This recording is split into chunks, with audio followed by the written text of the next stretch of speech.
I gotta figure out about that.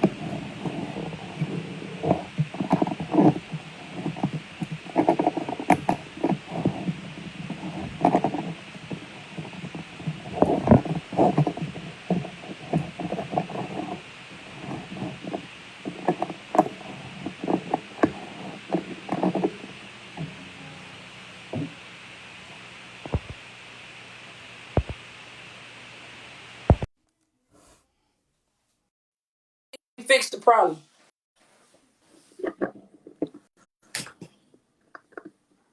And I knock my tea over. Ooh, Now I can hear you. I'm mad. I gotta get. I did a dry run. I could hear the clapping, the booing, the cheering. I could hear me talking into the mic, so it Bluetooth to the phone. But then I couldn't hear when you hopped on. I couldn't hear. Okay. We gotta fix it. We We gotta really fix it. do. We gotta I see gotta what figure out everybody else be how to doing. keep it on the computer. Okay. How you feeling tonight? I'm feeling good. How about yourself? Good, good, good, good. How was Valentine's Day? I didn't do nothing for Valentine's Day. Bill was at work the whole day. Did my babies get his little girlfriend something? Oh my God. Yes. All right. Okay. They were hugging before they got in the car. He's like, I'm so happy. I was like, what you happy for? She didn't get you nothing. He was like, I'm just happy I got her something. I'm like, okay. You ain't have to say that part. Cause what? He need Are to be you? thinking like that. You are too young to be worried about a little girl. You're only 5. It's normal. He's not worried about her like, oh, I'm worried about her like he's worried about him, basically. he just has a little crush on her. That's normal. He ain't worried about it like, oh, I can't do my work or school stuff if I'm not like he ain't worried about her like that. Kids. So he got in trouble because somebody was making fun of her about the balloon that he got her. I don't know. He got a balloon? Yes, he got like her a balloon. He got her like a little teddy bear, a little card, and then girl, we put $25 in the card. Don't ask me why we needed to put money in the card. Yeah. Oh, she got a good Valentine. That's St. Y'all Valentine's. got a what they pre-K kindergarten? Pre-K. So just, and he was at my mama talking about, he was at the store telling me that I needed to buy her a bike. I said, yeah, I gotta have a conversation with him. Nah, he gotta calm down. Yeah, I only gave the boy $10. The that's gift what was I told him. $10. That's it. That's it. No, we got to Walmart and he embarrassed me. Tomorrow, yeah, we need to put money in the card. I said, oh. And everybody was looking, so I felt I'm a pressured buyer. I was like, oh. Now I would have been pressured to tell him, you know what? We just gonna do it tomorrow when the stuff is on sale and half off. So that way your money could go farther. He didn't want to hear that. He wanted to give it to her in the morning. He was so excited. He was like, Mama, don't forget my gift is in the back of your trunk. Listen. I got some gifts yesterday, and then today went back and got some more gifts. Heard that. So how was your Valentine's Day? $20, $30. It was good. I mean, she been my Valentine forever, so like it was nothing. But y'all are so cute. I loved it. It's really it's like she get flowers and cards every time I see her. She get a flower and card every payday. It's just something I started. So like it's normal now, like to you know what I'm saying? But all right. How you feeling about this episode? How many people you want to get in before we get it? Wait. Did you get deal anything? I did not. He didn't give me nothing. We said we were gonna do it this weekend.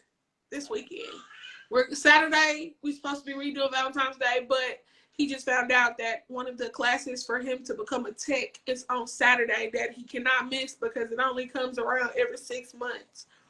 So I don't know. We probably have to reschedule. Probably try to see do something Sunday if you're not tired. I don't know how long the class is. So I didn't even know he was going to congratulate. I didn't even know he was going to school to be no tech. thank you. Well, you know, within Ryder, they basically have their own classes. So, Yeah. So I got you. been going with them, and he's been doing the training, and it's usually on Sunday. But this tech class only comes around like every 6 months. So it happened that he caught the end of it. Like they just told him today. He calls me. He's like, "We supposed to be doing something this weekend." I was like, "Yeah." He was like, "Oh, I gotta go somewhere." The Jeff was like, "Dude, we supposed to be doing something." Yes. We're supposed to be coming down there to see you too. Oh yeah, but I told you I'm coming up. I'm coming up there. Okay, well, he's taking a tech class. So I told you I'm coming to church. So Saturday y'all would have been busy anyway. But I'm off Friday, Saturday, Sunday, Monday because of President's Day. Okay, so we going to church Sunday. Y'all going to Abbott? Mm-hmm. I'm supposed to be wearing a skirt this Sunday. So what? I am appalled. Oh, you did not know your best friend. I'll be doing the bending.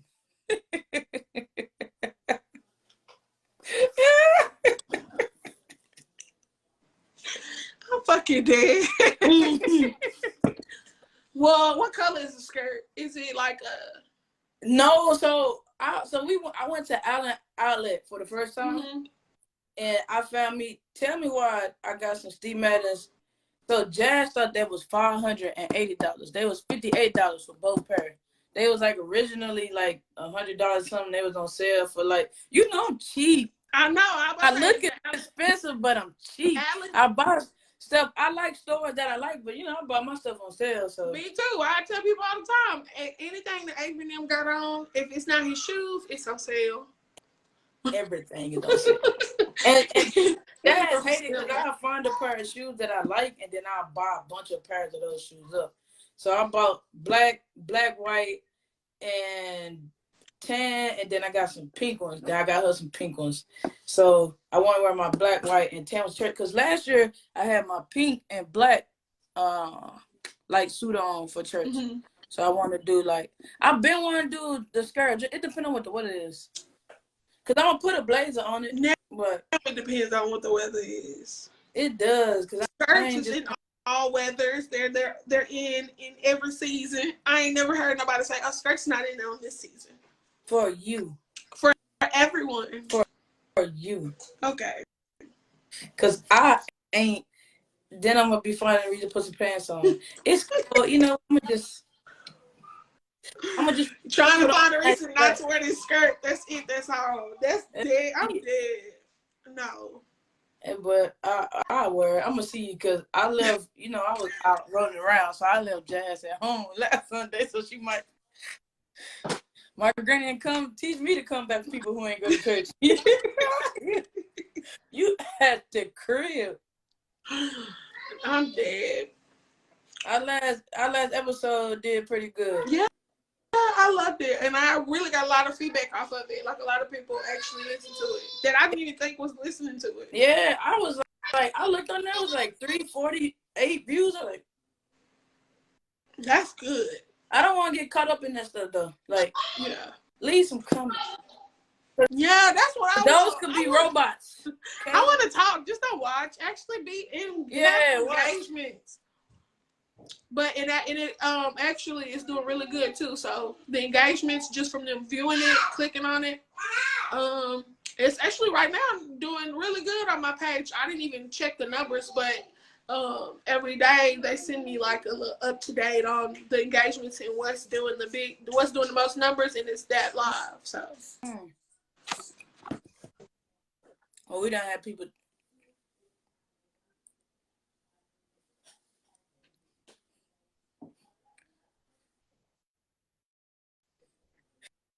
It's still muted. That's because they're down here bothering me. Mommy, which one? Avery, y'all, just go upstairs. Deal at work. Yes, and yes. The what? The clothes? Yeah. The one that's on the floor? No, the one that's in your drawer, in your white drawer. And there's one of Ivory's pull-ups. All right, go upstairs. Anyways, I was really interrupted. This is gonna be like, this she can't control her kids. No, she they can't not. control them at 8 or at 10 o'clock. That's the beauty of. Huh? I was sweeping with a checkout room.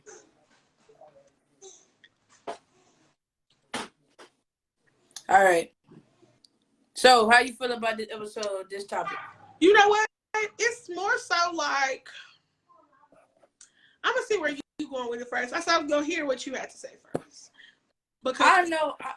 Go ahead. When you sent it to me, it's something that we can talk about, but I just want to make sure, like, I know we don't have to stay in like a certain type of realm. Like, it don't have to be just about one thing.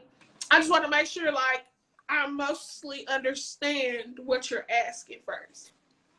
I knew when I thought of, so, you know, I be having a bunch of episodes saved in my phone. Like, I guess before we get into it, because we didn't do it last time because it was a dry episode. But we I guess we started, right? Yeah.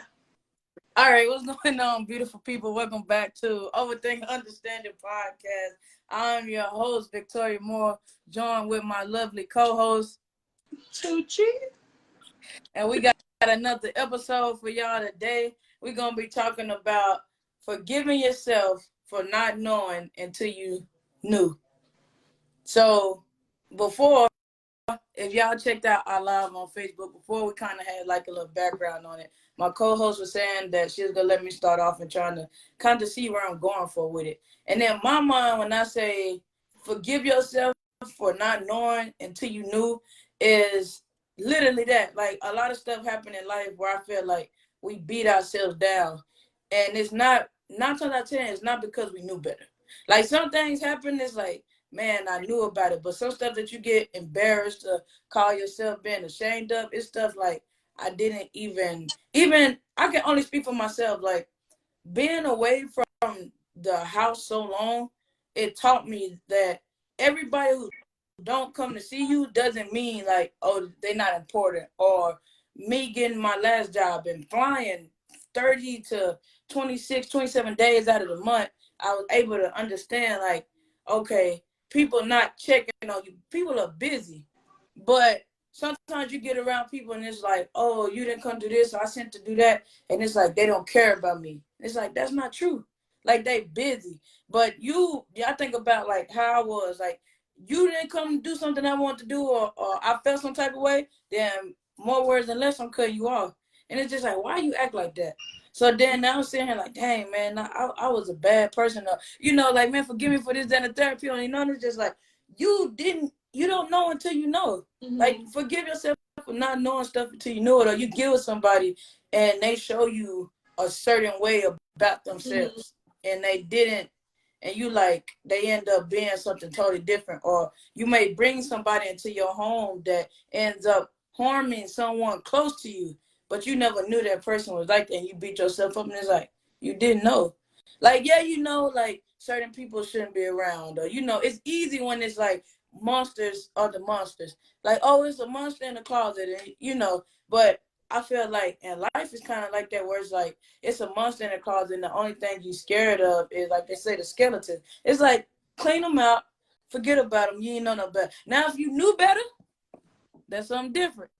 If you knew better and you did it, that's something totally different. Yeah. And it's like, but it's still forgive yourself and move on. But I think a lot of stuff that, even just talking to my lady or like family, it's just like a lot of people hold on to the stuff, and it's like, man, like, oh, my mom did this. They bitter, and it makes you bitter. And it's like, even towards yourself, you have this type of, I don't want to say like self-hate, but I feel like that's what you have, this type of self-hate or feeling for yourself. Or like, if you have a flashback, you know, like sometimes you go through stuff, you have flashback, and it makes you like, oh dang, like you feel some type of way. 9 times out of 10, you have stuff or like something you did, like, man, I hate I even did that. I hate I ever did that to that person. I hate I even experienced it. And it's like, you didn't know any better. You didn't know no better. So it's like I kind of thought about it. I want one episode, and I had seen a couple memes and stuff about it, like forgive yourself for not knowing until you knew. And I'm like, I think that'll be a good overthinking and understanding, podcast topic. You feel like you got a little bit more insight from that? Yeah. Cause that has been my last since the wedding. I have been doing that. I've been forgiving myself because I don't know about anybody else, but like I just hold myself up to this different type of standard, and it's like I'm a people pleaser too, yeah. and then like I'm real.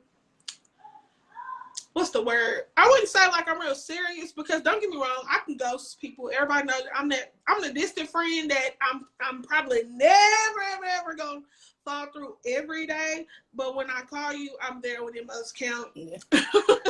So it's like for me this year, last year in the beginning of this year too, it's really been with my friendships. Like I've been so hard on myself. Like, girl, you knew such and such, and they ain't really been such and such. Like, and I just been like it's my fault. Like I'm befriending these people. You know what I'm saying? Yeah.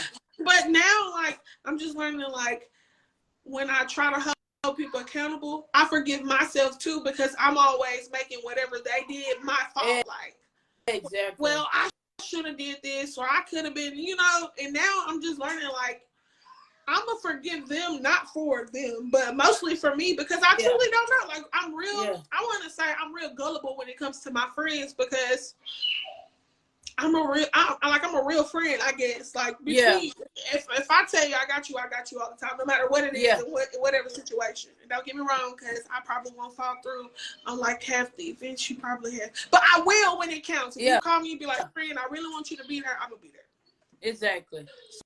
So that, I also, for my young self, I've been learning before I even got married, and just leading up to the wedding, I was forgiving myself for all the shit that I used to try to force to get to where I was going, which is that wedding.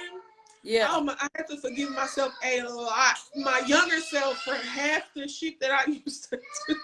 What they do? They is in the background fighting.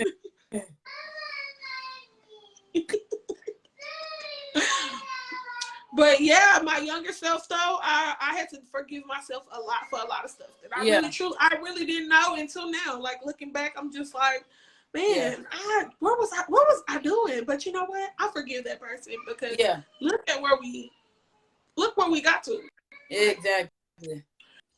And I ain't gonna lie, a lot of that was the reason. Like I was always like in a whole bunch of shit. Yeah. Always in some type of drama. I was angry. So you know what I'm saying? It was easy to divert that to school and being in shit and getting in stuff.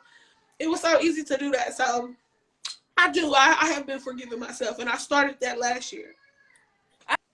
I think you hit it on the head. Like that's exactly, it's the younger self that I be like, dang man, why was you like that? Or even with just like figuring out, say like throughout my whole child, you're gonna be gay, and I never truly just like when I'm like, how you like I got boyfriends, you know what I'm saying? Like, so it's just like for somebody, you gonna be this, you gonna be this. It's kind of like you're like, I always tell people like I feel like I got a pass. Like this is what you told me I was supposed to be anyway, or what it was supposed to be. But it was like I found myself plenty of times being like, I don't even like I ain't like that. Like, you know what I'm saying? Like, I'm sneaking around with little boys. I'm getting caught for having little boys. What you talking about? So it's definitely, and even just like, one of the biggest things I had to learn to forgive myself for that younger self is caring about people's opinions. Yeah. And that stuff that you do because you care about their opinions. Like you say, people pleasing, or you go through stuff and it's like, why did I even do that? Like, I didn't, like, that wasn't even my mess to be involved in. Like, why?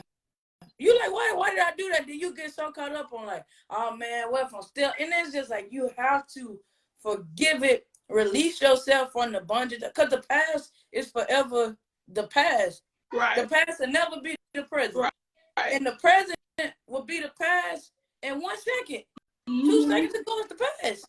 Like I done said before in episode, so it's just like, what is the point in dwelling in it if you're not gonna learn from it? I believe in like reflecting on the past, and like going back and looking at it and be like, okay, like I'm like, okay, that happened, and what can I learn from this situation? But just sitting up there and being like, oh man, I did, and you beating yourself up about it, that ain't gonna do nothing. Right. And I feel like a lot of people do it, and this is just my belief. I feel like a lot of people, they won't say that they're doing it, but a lot of stuff that they let other people do to them is because they haven't forgave themselves.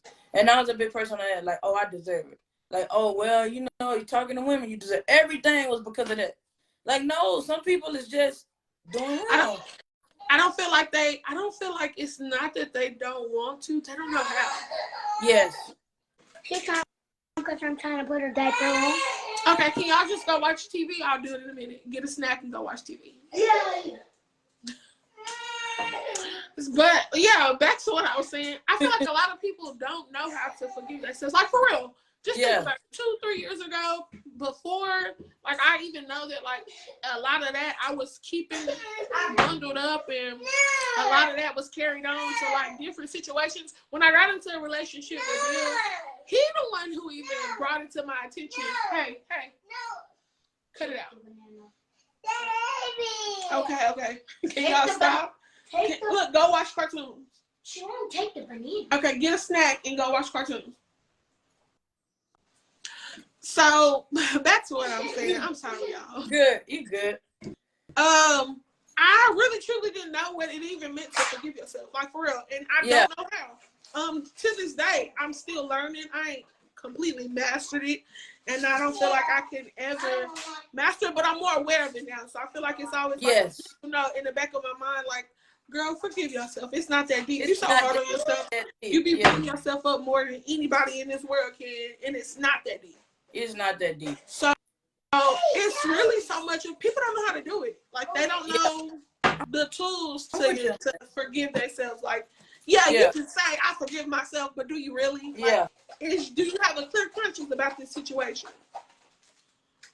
So I feel like it's a hard situation to do. I feel like that's why people don't do it, because they don't know how. I do, and I can agree with you wholeheartedly on that.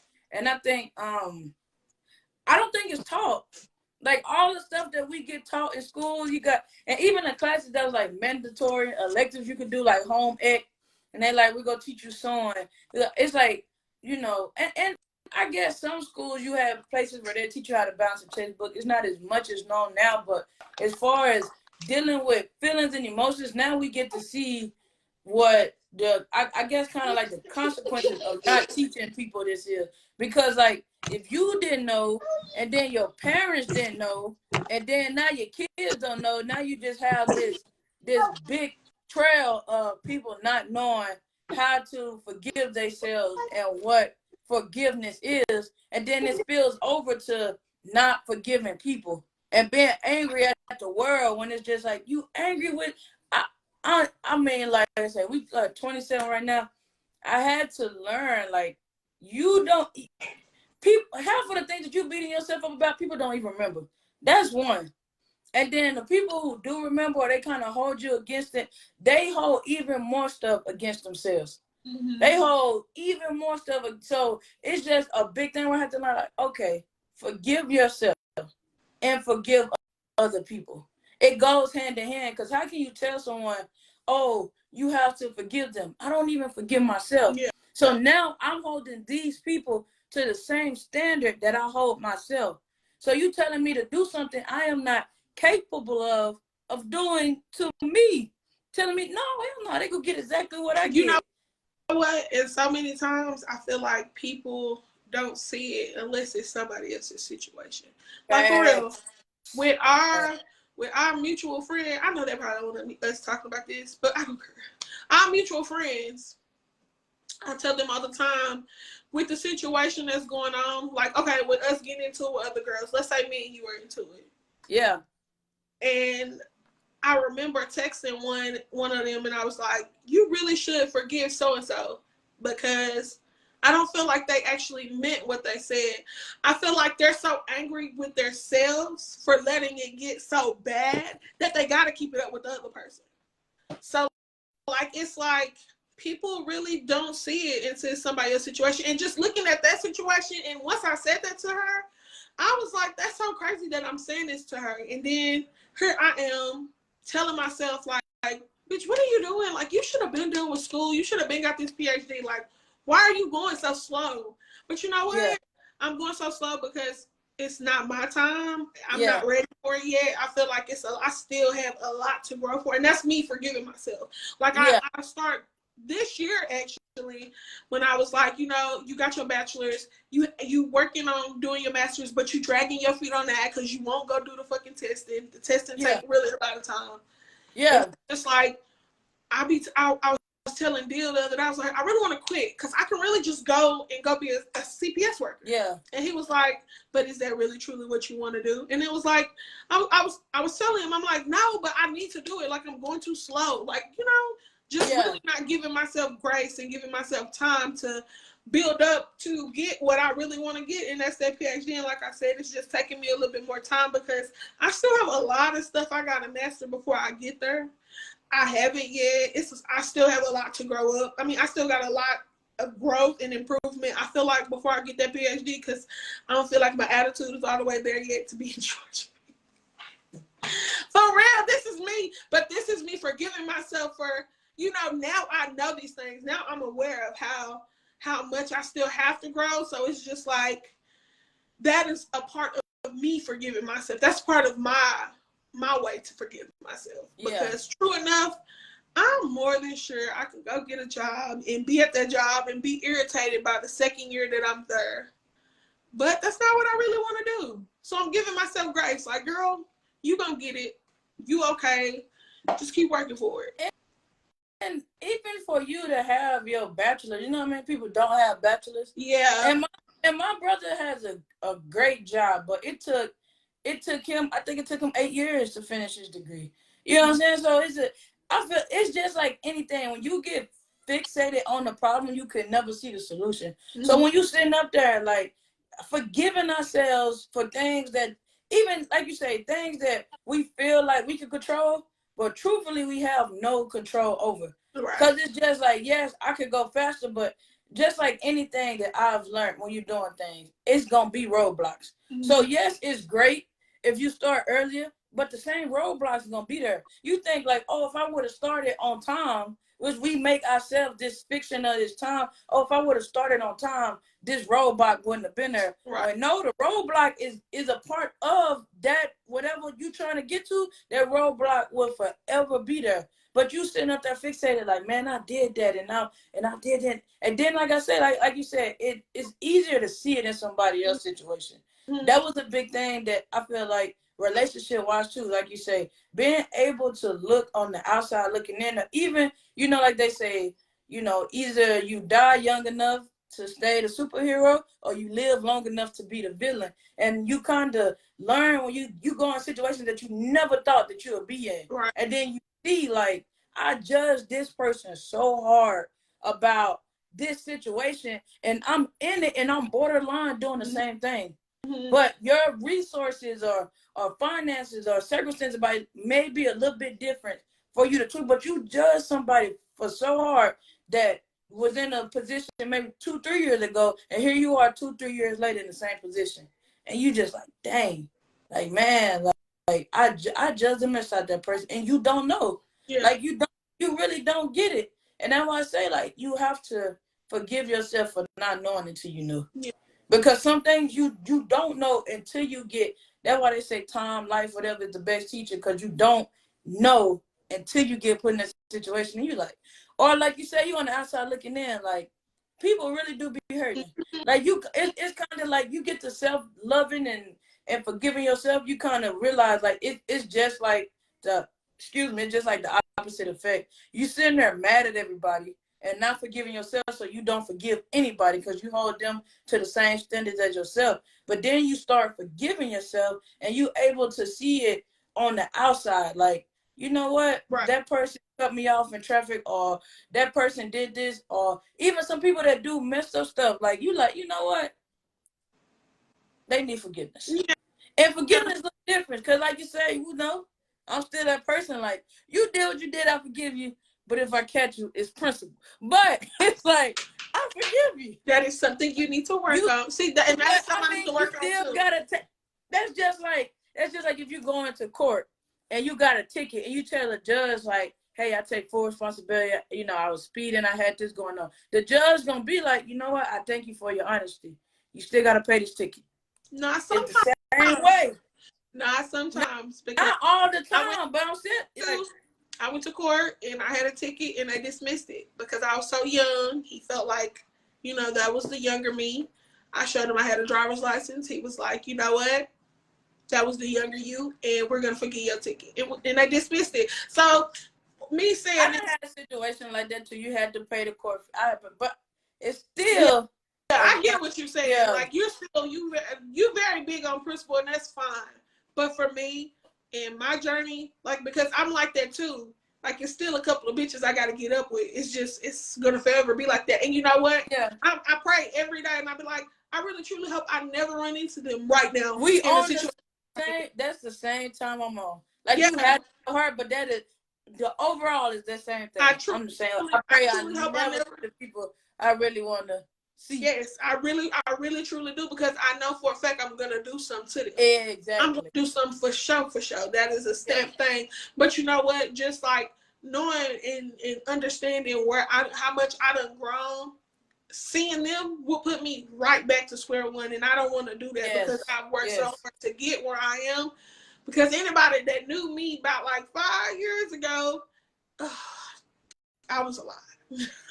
I was alive, but you know what? I forgive that little girl because it was so much shit that I had to work through to get to the young woman that I am now, and I'm appreciative because I never went to jail.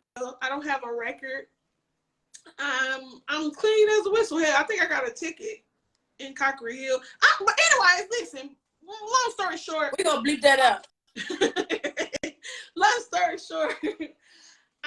I'm doing like so much better than what I would have thought I was doing, and that was because I started forgiving myself for a lot of the stuff that I didn't really understand back then. Like I felt like I was so into, you know, hurrying up, being grown and moving fast and trying to get where I want to go and knowing what I want to do. I didn't really just take a step back to be like, you're really doing really good. Like, you're doing very good for yourself and not even just wanting to compare me to no one else. You're doing like really good for yourself. So it was like, exactly. I had to go through a lot of forgiveness, understand why I was so upset, why I was so ready to fight. And what, Aubrey? Get it. Why I was so ready to fight and be so angry and aggressive.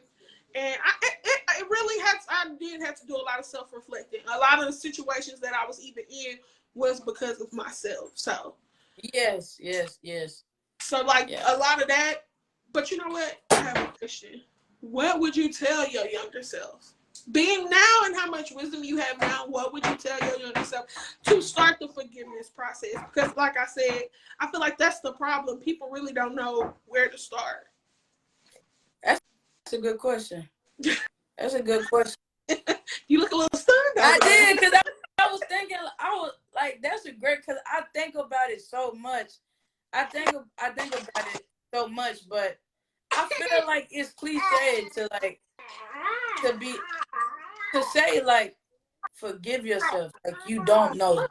You know, like, you do not know. You didn't know. Like, you didn't. You what? I'm not this person who done been through all these situations and done been able to be blessed. Like you say, have this wisdom or be in touch with the Heavenly Father. You not that person. Like, you trying to, so you shouldn't be doing this. You taught me better. Or, you know, the parents say that. Like, I taught, no, you didn't. Like, you think you taught me better. So when your parents telling you like, oh, you shouldn't do that, I taught you better, you telling yourself like, man, I shouldn't do that, they taught me better. When it's like, no, I think I'm doing what you told me. Like you could, cause like, you know, but truthfully honest, like a lot of stuff your parents feel like they taught you, it was like, you know, do as I say, not as I do, or you seen one way, but they told you to be like, we live in the hood. Yeah. Somebody got shot yesterday. Like, Mhm. this is what y'all, like, I seen a dude get weed stuffed in his pants while I'm playing on the computer. Like, this is where we're at. And you're telling me, like, you teaching me something different, but I see you doing no different. So you're saying something else, but your action is what, you're not teaching me nothing different. So I think it's that, like, forgive yourself because you do not know. Like, you think you get it because somebody telling you you're supposed to get it. Like, you know, like you get in trouble or you do something and your parents them disappointed or something like that. And it's like, man, I know better. But it's like you truthfully don't. Your parents them don't I even feel know like I better. had a similar situation. So when I went through postpartum, my mama was like really, she didn't understand it. Yeah. And I was so mad at her at the time that she didn't understand what I was going through. Like, I was pissed. I was like, Yeah. you know, you done had 3 kids. Like, this shit didn't happen to you. Mm-hmm. And you are telling me, like, oh, you shouldn't be crying. Get up. Stop crying. And you going to make the baby cry. You know, and I was mad because at first I didn't understand. You know, like, why would you do me like that? Like, within that time, like, I tell people all the time, postpartum depression is a very dark place because you really kind of don't understand why you're feeling that way. And something so precious just happened. Exactly. Like, this girl just shared the other day, it was like a girl not wanting to hold her baby at the hospital. Yeah. And I was telling her, like, you know, because she shared and she was like, I can't believe that she would do something like that. And I'm like, well, you know, I give all mothers who just had kids or who are pregnant grace because we don't never know. They never know when postpartum starts. Everybody have this idea of when it starts, and it's supposed to start after you have the baby. But to be honest, it starts before you have the baby. Like, exactly. Hell, having a kid, that's putting your body through a lot. Like, our body is pretty fucking wonderful to have a child. So, you know, it's a lot that goes on with us and that we don't quite understand. So it's like, anyways, going back to what with my mama, I was just like, I was mad at her because I didn't understand. Like, a year ago, me and Deal was having this conversation, and he was like, why was you so mad at your mama? Like, he always was back to it. I think I was talking about it with somebody else. Mm-hmm. And he was like, why was you so mad? And he was like, I was mad because she didn't know what to do. Yes. I was pissed off she didn't know what to do. Yes. And she didn't give me the tools I needed to get through it because it was like, I didn't know what to do. She didn't know what to do, and she was telling me what she thought I should do, but then I was like, you know what? I had to okay, she did know what to do. Because he was like, well, do you think she knows what to do? Like, do you think she knew what to tell you or what to say to get you through those moments? And I was like, you're right. She probably didn't know. So, you know what? In order to move past that, because it wasn't nothing that I held against her. I was just upset. Like, anytime we would talk about it, I'd be like, yeah, you was always in there telling me to shut up and stop crying and shit. Like, you never told me, like, it's okay to cry, but long as you talk and tell me what's wrong, you know? Then I thought about it. Nobody probably never taught her that shit. Her mom didn't teach her that. And I'm more than sure my great-grandma didn't teach her that. So I had to step back and be like, you know what? I forgive her for something she didn't know because I didn't know it neither. So here I am showing grace to her, but I need to show grace to myself because that was a very hard time, and I was still upset with her about it. Like, I wasn't to the point where I wasn't talking about it. I was just upset because she really couldn't tell me what to do to get through it, but she didn't truly know what to tell me.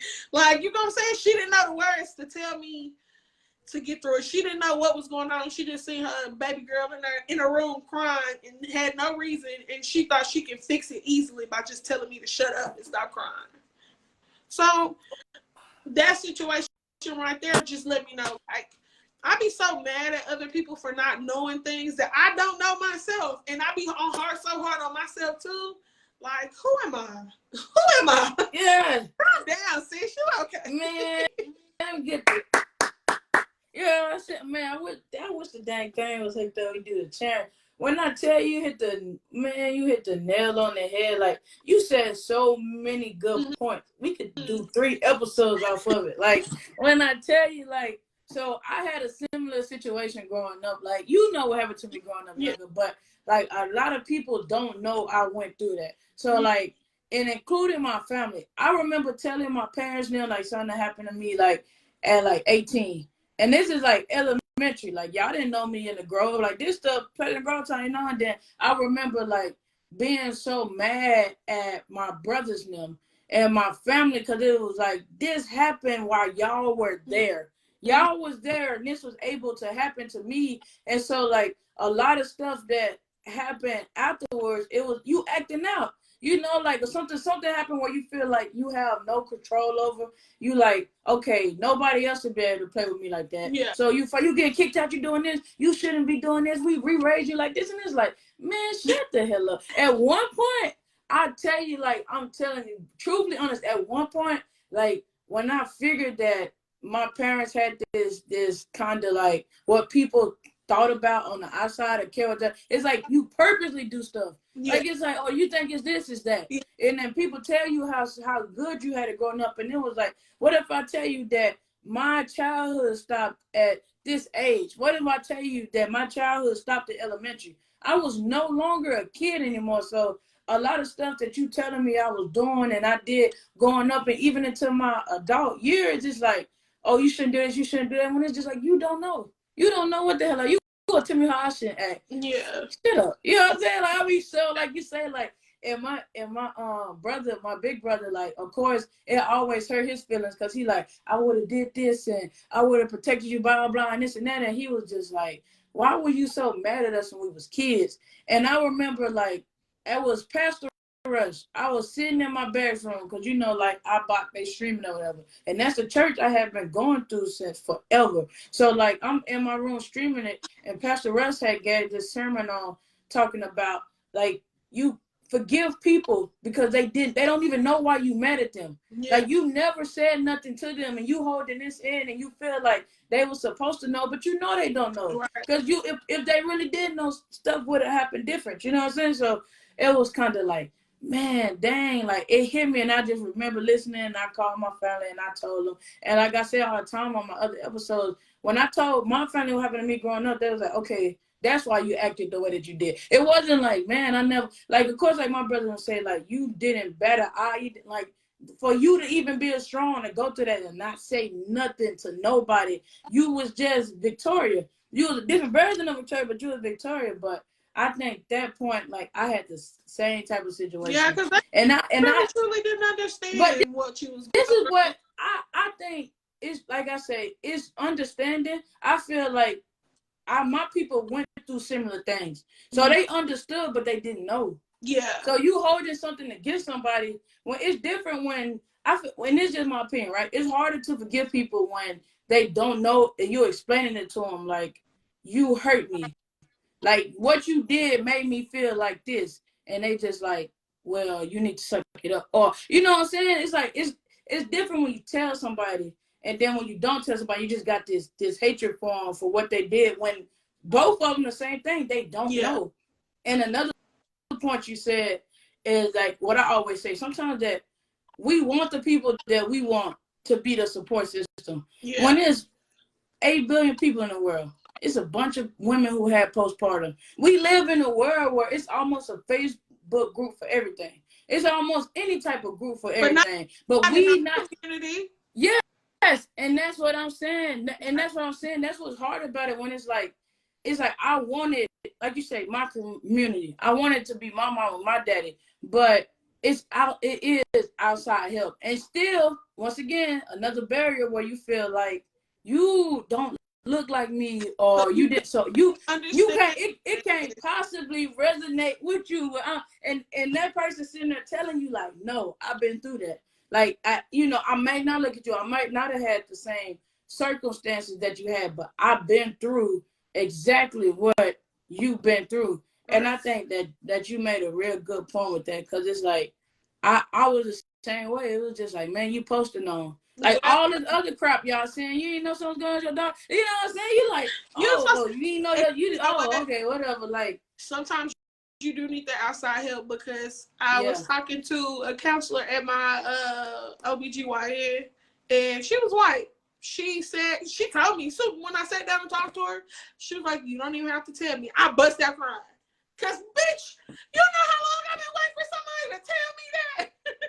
For real, because you don't, man, when you have a kid, that is a very dark Yeah. place. Postpartum depression, you start seeing things that you never really ever thought that you like. If you would have heard the shit that I was telling Deal, and I'm so thankful for him too, Wait, because I'm sorry. That's what Jay Prince Jr.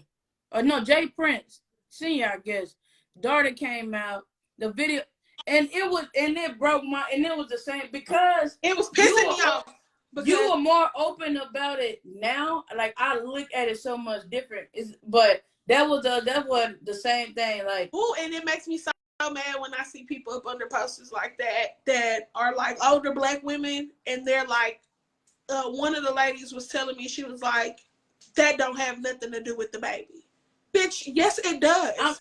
If that mama's not well, that baby can't be well. That baby won't get taken care of. Like, what? And like I said, it's always our community, our color. You know, they don't think that we go through stuff, and if we do, we're supposed to hide it. We're not supposed to tell. So I forgive them, because you want to know what? They have had mothers did that to them. You know what I'm saying? And it had to be like that. It had to be like that. I think that it's hard because it's like they had did a study, and they asked nurses and doctors, and they said that Black people do not feel the same pain as everybody else. And it's like it came from, first we wasn't even considered people, then we were barely considered people. Like, you know what I'm saying? So then it's like this it didn't come from nowhere. So it wasn't like, you know, we were born and it was like, oh, freaking my parents never think about this, or are they super hard on me? It was more like the world that we live in kind of taught us, like, baby girl, nobody is gonna care. These people out there barely consider you people, so you have to suck it up. But it made so now your mama didn't. It's hard because I won't go down. I feel like the explanation got lost in the lesson. Yeah. Like, it was like, be hard, and like you say, don't post a short, and it was like, but why?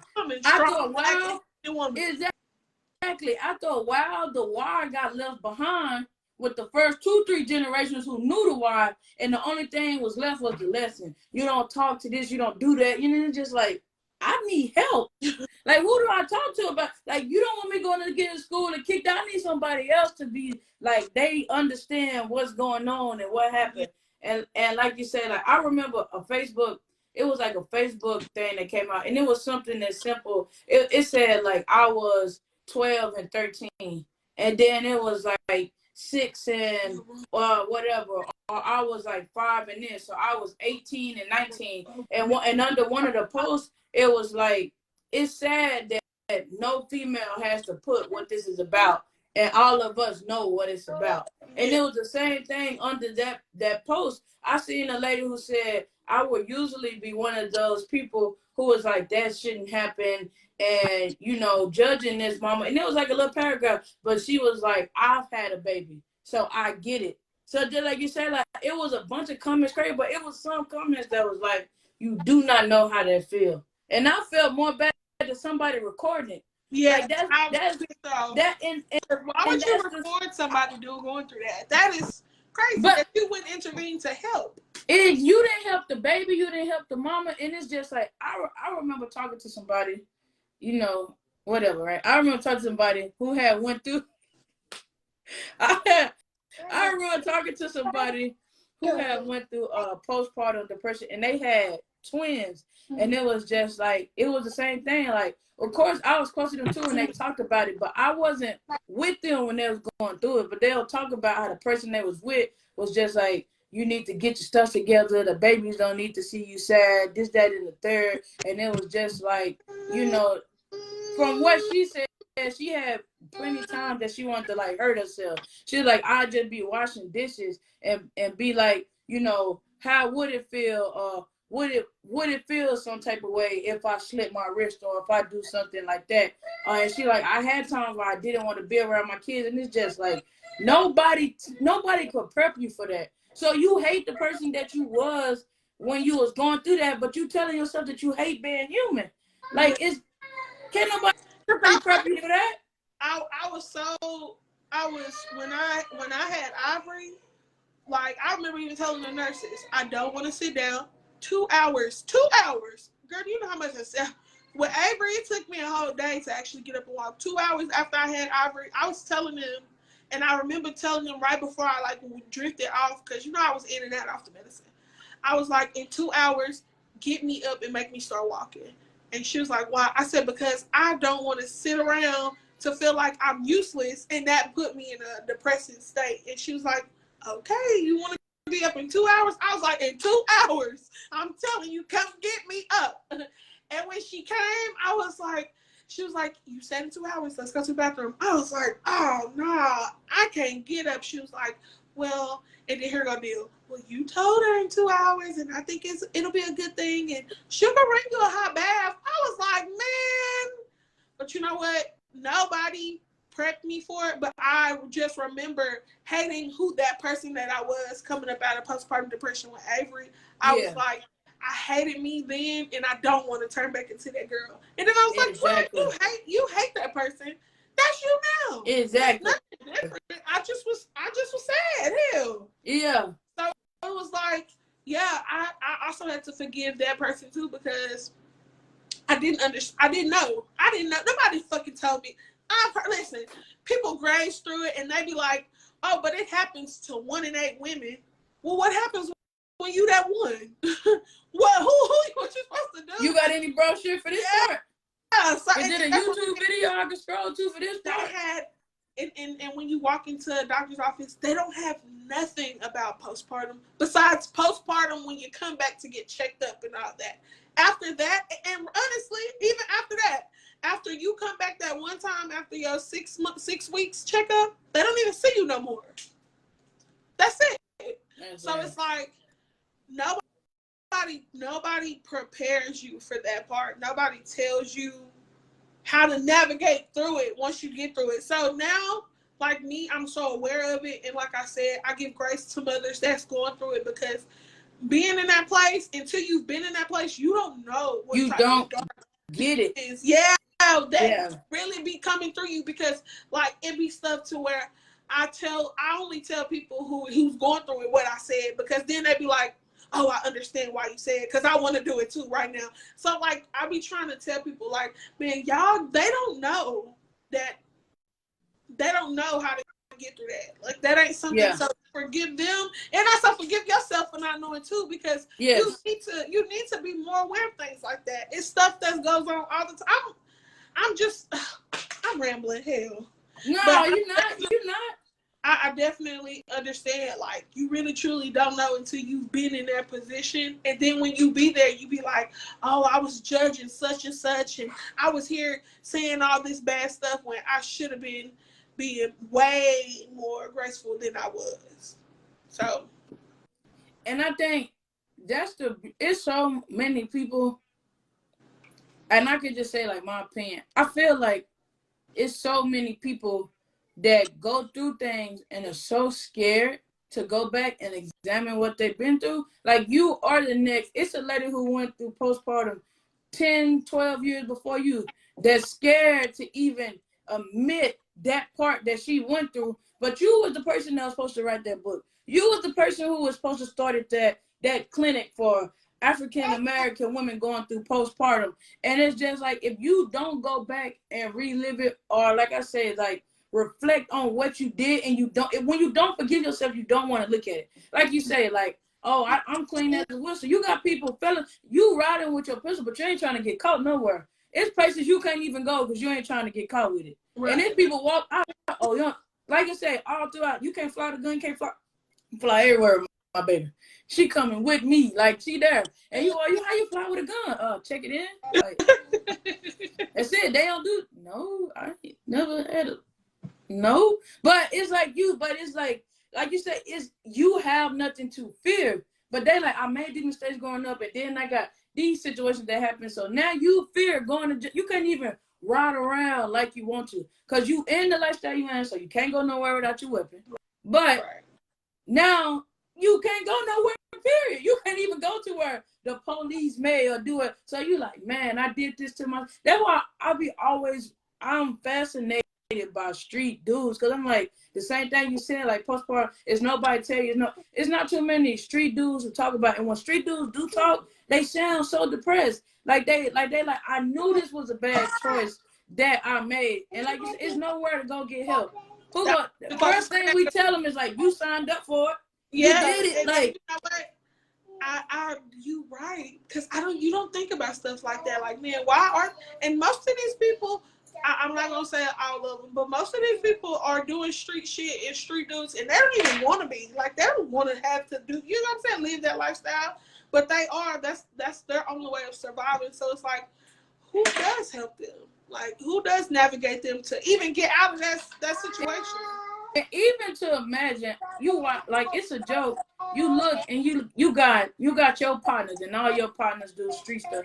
And just like our friend group, if every female friend you had postpartum depression, how sad would that be? Like, if we put it in our bio, how people put, like, people that hood dude, street niggas or whatever, hood dudes who died in their bio. We laugh. We like, you got 8 RIPs in your bio, but that's 8. I don't have 8 people that I was close to that done passed.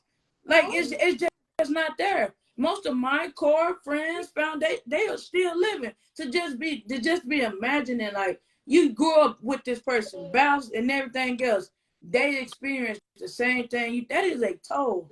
To look up and, like you said, like, you give them grace, but just like you was going through that, so somebody call you, go over there, just the heaviness that was in there and what felt, and every single one of your friends went through it, or 8 out of your 10 friends went through it. That is a sad place to be living in. It's the same thing. Like you said, who gives these people grace? Who gives these people any know-how? And I think, just like with the Jay Prince Jr. daughter video getting posted, dudes will sit there and be like, I deserve these women and I treat a woman good, this and that, but that is knowing a woman. Understanding, like, let me go get this baby. And I don't know if it who, but let me go get this baby. She needs a break. I seen a lot of comments under that video was like, she need help. She need a break. Somebody need to go get that baby. But you recording it for whatever reason you think you should record it. And what was the point of her, that whoever was behind the camera to record it? I felt like I don't want to forgive them yet. And that could just be me understanding. You know what I'm saying? What postpartum do to you, and just being like, oh, that person should have known. But maybe they don't know. Maybe they thought like, yo, we just be having an episode. This shit funny. Like, you know, we ever. Or I just need to record. I need to record it for if something happened. You did this. Yeah. So I felt like maybe we would never understand why that person recorded, but I do feel like a little part of me is happy that it's out there on the internet, because people don't get to see that part. They don't. A lot of people, and I'm gonna say a lot of people that's having these kids so young. Just imagine them not ever hearing about postpartum depression, and you being like 13, 14 with a kid and wishing that you never did, even what this baby wasn't born, or you want to unalive it or unalive yourself.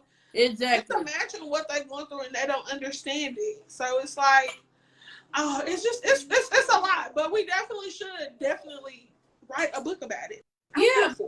But that circles back to what you said. Like you said, like a 13-year-old going through postpartum, not knowing that it's a 34, 40, 26. Like, you, once again, not forgiving yourself until you knew a lot of stuff. And I think that the internet is a blessing for this reason. You get to realize how not so different you are. Yeah. Don't get me wrong. Like, I feel like sometimes it get taken overboard, because sometimes, like, I even go back and forth with my lady about it. It's like, okay, you got this situation. Oh, like, bring in context. Like you said, I knew the person I was after my first baby. I didn't want to go through this with my second baby. So this is what I need from you. I feel like sometimes now it's kind of like, this is what I'm going through. This is the side effects that happen, and you have to deal with it. And it's like, but what do you do to work on that? It can't just be, this is the side effects, this is how it is. Like, exactly what you said is the arguments me and my lady have. Like, okay, you have this going on, and you feel like this, and I'm telling you that you are validated for having those feelings. What I don't agree with is that you feel like it is okay to just be like, this happened because of this situation I'm going through, and you do nothing to fix it or try to make it better or do anything like that. So I do think that is what you said was a good point to go back to what we were saying as far as like a 13-year-old not knowing that this is normal. You just like, just like I said, when you have this self turmoil or self hatred, you not forgiving yourself. A 13-year-old not knowing postpartum is normal, and they want to unallow themselves, unallow the baby or something like that because somebody, but it's somebody, 2-3 females in her family does not have it that did not talk about it. So now you sitting up there feeling like everything that happened to me is because I had this baby early. When it's just like, no, baby, you are a woman and your chemical imbalance is off. And that is normal. It's not because you had no baby young. It's because you had a child and there's other people going through it. You have to forgive yourself. And then it's going to be like, and I don't think it's all the time, but you have some parents who do stuff and they do overly for their kids, let them do stuff, get away with stuff, whatever. And it's just like they trying to say sorry and they want forgiveness from that child for whatever they done put them through. Well, you need to give yourself forgiveness. Say that. Give yourself and discipline that badass child you got, because they don't get cut down. And you know what? So much of why it's not talked about is because people don't forgive themselves. Like, for real, no one wants to tell you how they actually was feeling. People think it, like I said, when I had these conversations with people, the first thing I do is I tell them the exact things I used to say before the conversation even goes into what's wrong. I let them know. I said, hey, when I had a kid, I swear to God, with Avery, I said, and this, like I tell people, it starts early. This started happening, I want to say, like 2 months before I actually had Avery. I called Dill and I'm on the phone and I'm like, and I'm on my way to work. I'm like, I don't think I really want this baby. I'm going to just take it to the hospital and basically I can get the baby up at the hospital. Like, we can't keep it. And he's like, are you okay? And I'm like, I'm really not okay. And everybody just be like, you said that? Yeah, girl. Yes. That's just the top of the cake. Yeah, that ain't nothing. A bunch of more stuff, and you want to know what? I'm okay with talking about it because I forgave myself for saying it because that wasn't me. It just was a situation I was going through. Exactly. And it's okay because I know deep down I love my kids. I love that I have them.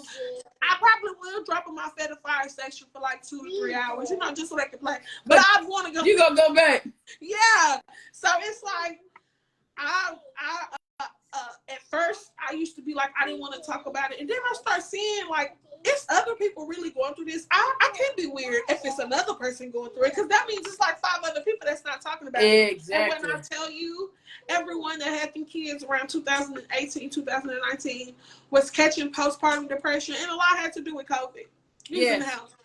Exactly. Was catching postpartum depression. You don't get a break. Yeah, and nobody was talking about it. Everybody was just like, because even when I had these conversations with these women, they'll be like, that's crazy, you the first person to call me and tell me something like that happened or that you even felt like that. Like, nobody would say what they actually went through. So it's like, shit, they don't think it's normal. Like, this can't be normal. I'm the only person that feel like this. Girl, stop. Mommy. I'm the only person that feels like this. This can't be normal. And it was just like, just knowing that, just even I don't forgave myself so much, and I'm getting to the point of being understanding, and I want to be more vocal about it because, like I said, in our community we don't talk about it. But just seeing how much of me forgiving myself and allowing somebody else to hear it, how much calmness that brought them. It's like, healing. Yeah. Oh, okay. I'm not the only person feeling. I'm not. They not feeling even more worse that they done been through. They done been through that, or they like that. I think, and that's one thing I say. Like, I always wanted to use my platform for, and the reason that I'm not telling my stories or stuff that I'm happening to put nobody in my business. Like, I say it all the time, but it's like people don't talk. And everybody's not going to talk about the stuff that they've been through. And everybody's not going to sit there and be reflective and say, like, I knew I messed up. Or I know at the time that was messed up, but I still own the decisions that I made. Because that was the only thing I knew to make at that time. This is the only decision that I had to make at this time. And I know, like, with my brother having cancer and just, it's really a hard thing to, like you say, like, you people don't get it. So it's like you at work, especially being in the service, it's like, I'm telling you, like, it still run me wrong to this day. Like, we talking about forgiveness. And that lady was like, my father died. And it was like, my brother's still gonna have cancer tomorrow. Your daddy's still gonna be dead tomorrow. And my brother's still gonna have cancer tomorrow. Like, what the hell is you talking about? Like, and it's like, it's the way, like, you acting like this. And I think it rubbed me so wrong because people got to see, like, anything, I always say, like, I'm self-motivated. So you want me to be this store employee. And in the service, like, we ain't got no bosses. You got supervisors. Supervisors on supervisors. The army pays me my check. But you got, like, supervisors on top of supervisors on top of most supervisors. Nobody is not literally your boss. They say, you ain't my damn boss. You ain't cashing my checks. You ain't writing my check. It's just weird. Like, you do evals and stuff. But when that lady said that, it was just like, you want me to be this employee, but I'm not okay right now. And then it's this back and forth fight of, like, oh, I'm supposed to be okay. Like, people, you got to, and it's like, so you do this back and forth. And when it's like, no, I'm not okay. So then I met a chick who father had the same counsel that my brother had. And it was just like, she said something. She was like, I didn't realize how much mentally, somebody being sick, how much mentally of a toll it takes on you. Right. And it's just like, once again, like, you don't announce the same way. Like, my mother lost her mom at 17. My auntie was 11. Like, my mom, I'm 27 years old. My mom was still here. I cannot imagine what y'all went through and how it was to be so long without your mother. But I know, like, it's still does not bring me comfort. Like, my brother is barely 25. And, you know what I'm saying? Like, they saying he's terminal. And it's like, you are not okay. But it's like, I seen the after effects of my mama dying from cancer and stuff like that, but it's still, I feel like she never talked about it. Right. And it was a lot of, how can I say that? It was a lot of, I feel like, unforgiveness on her part. Because that, you can't go up there and tell that person that I'm sorry, they gone. Yeah. So once again, this kind of circle back to what he's saying, like, I feel like growing up, it was a lot of me watching my mama not forgive herself. Like, your mama didn't tell you that she was sick, and you didn't know that she was sick, but you still can't tell her, like, forgive yourself, because once again, I'm not in your situation. Right. So me telling you to forgive yourself, you don't get it. Like, it was a similar situation where two people close to me, one of their mothers had died from cancer, and the other person was telling them, like, go out, come out, like, you know, the mom was telling them, like, I just don't want you in here. And they were saying, like, I'm not leaving my mother. And the person was saying, like, come out, you know, come kick it, you know, get out, come fly to where I'm at. You don't need to be in there. Even your mama said come out. And then that later on, like a year or so later, a person close to them got cancer.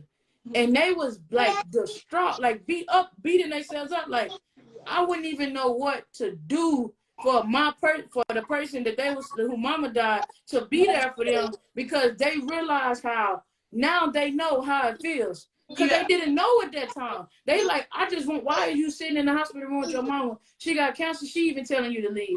And they say, like, I'm not leaving. And then when they get put in a situation where somebody they love get hurt, they like, I don't even know what I would do. Right. And they not even past it. They just have cancer. How can I look at this person trying to be there for me when I was a million miles away while you was going through your situation? Right. So that's why I say, like, it's like you say, it's a hard thing, but you have to forgive yourself. And it's selfish. I feel like it's selfish because I learned, if I forgive myself, it is easier for me to forgive you. It is easier for me to be like, you know what, Tucci?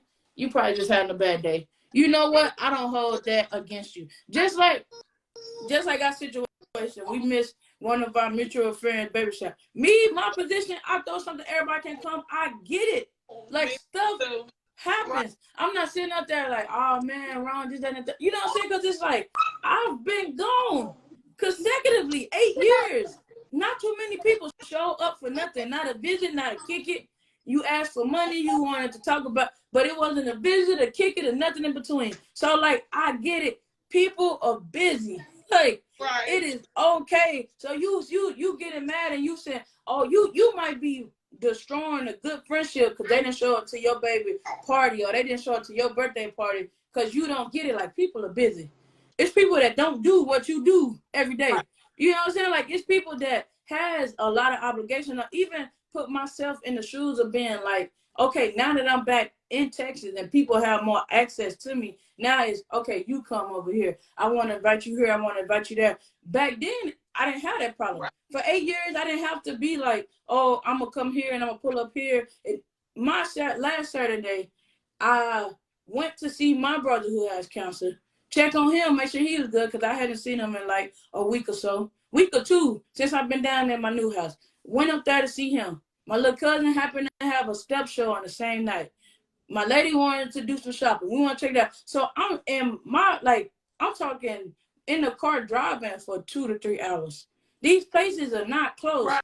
And you realize, like, I'm pushing 80 trying to make it just to be there to show somebody I support them and be like, I want to be here because I couldn't be. But it's like busy, super busy. I'm driving down 2-3 hours from where I live to make sure that I make it to my brother and the thing.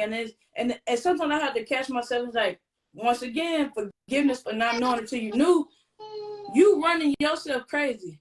When you trying to be forgetting, it's like you running yourself crazy for people who did not come see you right. for 8 years. Like, you kind of get into the turtle race and you just like, calm down.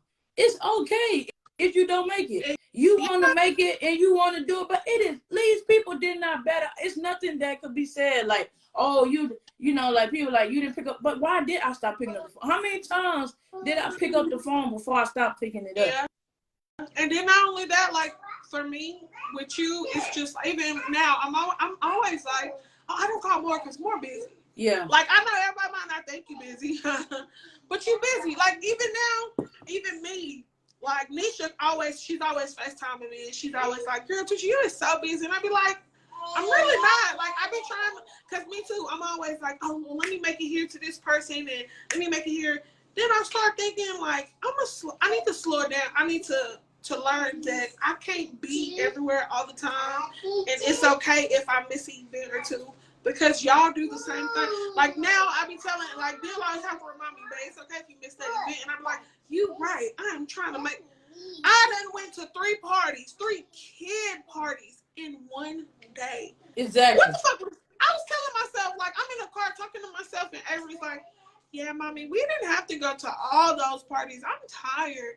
And I'm like, look, and my baby is even telling me, Mama, what the fuck is you doing? But you know, like, I be trying to tell people, trying to think of the friends that I want, and I want people to make it to my events, but I'm okay if you say, hey, Tucci, I can't make it this time, but girl, I see you this weekend. And that's the friend that I need. Yeah. That's what you need. You want, if you feel, and this is just my opinion, right? Like, I gotta start saying that. I hate when I get to saying that, but I know, like, you hear people saying, so they like, this is my opinion, and I just feel like if you have to be so, if I don't make it, they gonna be mad. They're not the people you need to be kicking it with, cause like they don't get it, and that is fine for them not to get it, but they don't get it. Like, so, like, it is fine for you not to be sitting up there, like you said, like.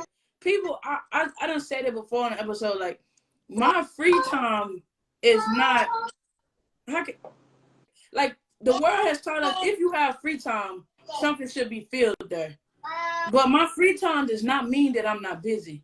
I don't have, I might be off of work, and I don't have to go to work. Just like you you are a stay-at-home mother. No. It is so many people that'll be like, no, like, I'm trading it in. Like, they not doing it. So it's just like, people, oh, you ain't busy because you was doing this, you was sitting at home chilling. I'm busy. My free time is not unbusy space for you to pencil something in so I can be filled up the whole day. But we live in a world that, oh, if you're not doing something, but once again, forgive yourself, because you. And it comes so fast because you kind of get like these outside opinions, and the world will get you going quick, and then you'll be getting the feeling like, I feel the same way these people feel, and you like, no, the hell I don't. I don't. It's social media play a big part in it too, because I know like even with being a stay-at-home mom, everybody's always like, "Oh, teacher, you have so much time." No, I don't. Y'all give me y'all watch. Tell me what time do I have, because I'm always doing something. Whether it's washing clothes, washing boogers, feeding kids. Oh, are you eating that? Even Feeding now. Making, yeah, like I'm doing two things at one time because my daughter wants to be right here. But even now, like it's never it's never like, okay, Tucci, you're not doing nothing, girl. You can come see me, or you know what I'm saying? I'm always doing something.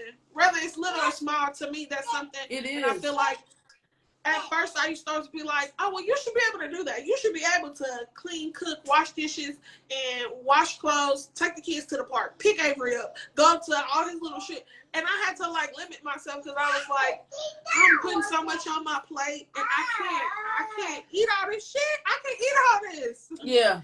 It was like me having to like show myself that it's okay if I can't get all of that checked off. I'm gonna get it checked off, but it's okay if today ain't the day that I check it off. Ain't the day that it get done. Yeah, so I understand that too. Like I understand the people think that you are.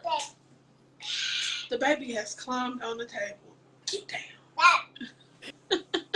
But I definitely feel like just a lot of people had that outlook because of social media. Social media plays such a big role in that because we always feel like we're not doing enough or someone's doing more than us and we're lagging. And that's my problem. I'm always like, oh, well, such and such flying across country. Here I am still trying to get a PhD. Like, Tucci, what are you doing? Yeah, you got. I'm in the same. I do not have a bachelor's. I'm working. I ain't got no I don't have no bachelor's. I agree. Yeah.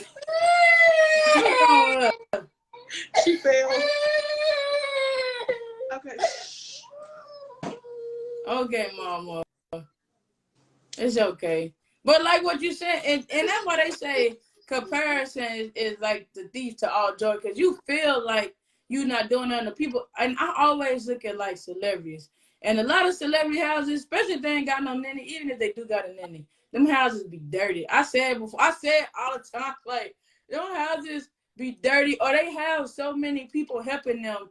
And even working the last job that I did, like you working with the top people of the service. Like I literally was flying around the top, the Secretary of the Army, Chief of Staff. Like this is the top, the Sergeant Major. This is the highest that you can go. Like enlisted, Sergeant Major of the Army is the highest enlisted rank you could go. So it's like you seeing these people like, okay, you have somebody, and there was small stuff like we would hand them a passport sheet to fill out. And it'll be like, oh, what I supposed to give it to them? And you just like, what the hell? Like you're growing ass, but you don't know. Like, you know what I'm saying? Like you don't get it until you, like I say, you don't know. So you feeling like, oh man, this person does so much when you don't realize like the small stuff. The job people wanted me to do after this, it's called an enlisted aide. And basically you are a assistant till these generals or higher ups. I ain't want to be no assistant. But somebody's literally and it's not their wives. Not saying their wives don't cook sometimes, maybe. You have an enlisted aide to cook you meals. Get your uniform ready. Clean your house if need be. And you up there like, I want to be these people. And you don't realize how much these people do not do for themselves. We do. I go, if I get too busy and don't put no gas in my car, which I try, I keep it on full, right? Ain't nobody gonna put no gas in my car. No. You got people who don't worry about gas, don't worry about this, cleaning, none of that. You don't realize how much that you do at the level that you are because you do not know. Yeah. And the moment that you get through something, and it's always a realization when somebody that's doing it speaks about it. And it's like, dang, like you don't do that? Oh no, my such and such been doing that forever. Or who watched your kids growing up? Even listening to a lot of older people, I realize how much some generations didn't raise their kids. The grandmamas did. And it's just like you hear and it always be subtle. It'll be something like my mom and daddy wasn't the best mama to me, but they great to my grandchildren. And your grandchildren don't know. So your children don't know. So your children looking at grandpa and papa and mom and them like they is these awesome people. And then they get old and they like, You want shit. Like, they don't get it. They like, you did what your mama do? Like, what you mean? Y'all went to what? But they was this shining example. So you was judging your mom. Why couldn't you be one of them? Why did they have to help so much? And it's just like, you don't get it. Right. And I do believe, and like I say, the episode is for forgiving yourself for not knowing until you knew. I feel like it is a two-sided coin. Some people do learn and they don't do no better. It's like, you get it if you don't save no money. Ain't nobody coming to save you. It's resources available, do not get me wrong. But if you keep making crazy, stupid, whatever decisions, you can't blame you can't tell nobody else. Or you can't say like, I didn't know. You knew. Right. You made a choice to do that on top of knowing. Right. I know if I go flying in Farmers Branch, Carrollton, somewhere like that, it is a ticket coming. ASAP. Pleasant Grove, Oak Cliff, so that I might be a little bit more, you know what I'm saying? I might be able to make it. But I know if I go Richardson, Garland, Carrollton, but somewhere like I'm getting a ticket. Right. I come through flying, Grand Prairie, and I don't care if it's I was doing 48 in a 45. Why you pull me over?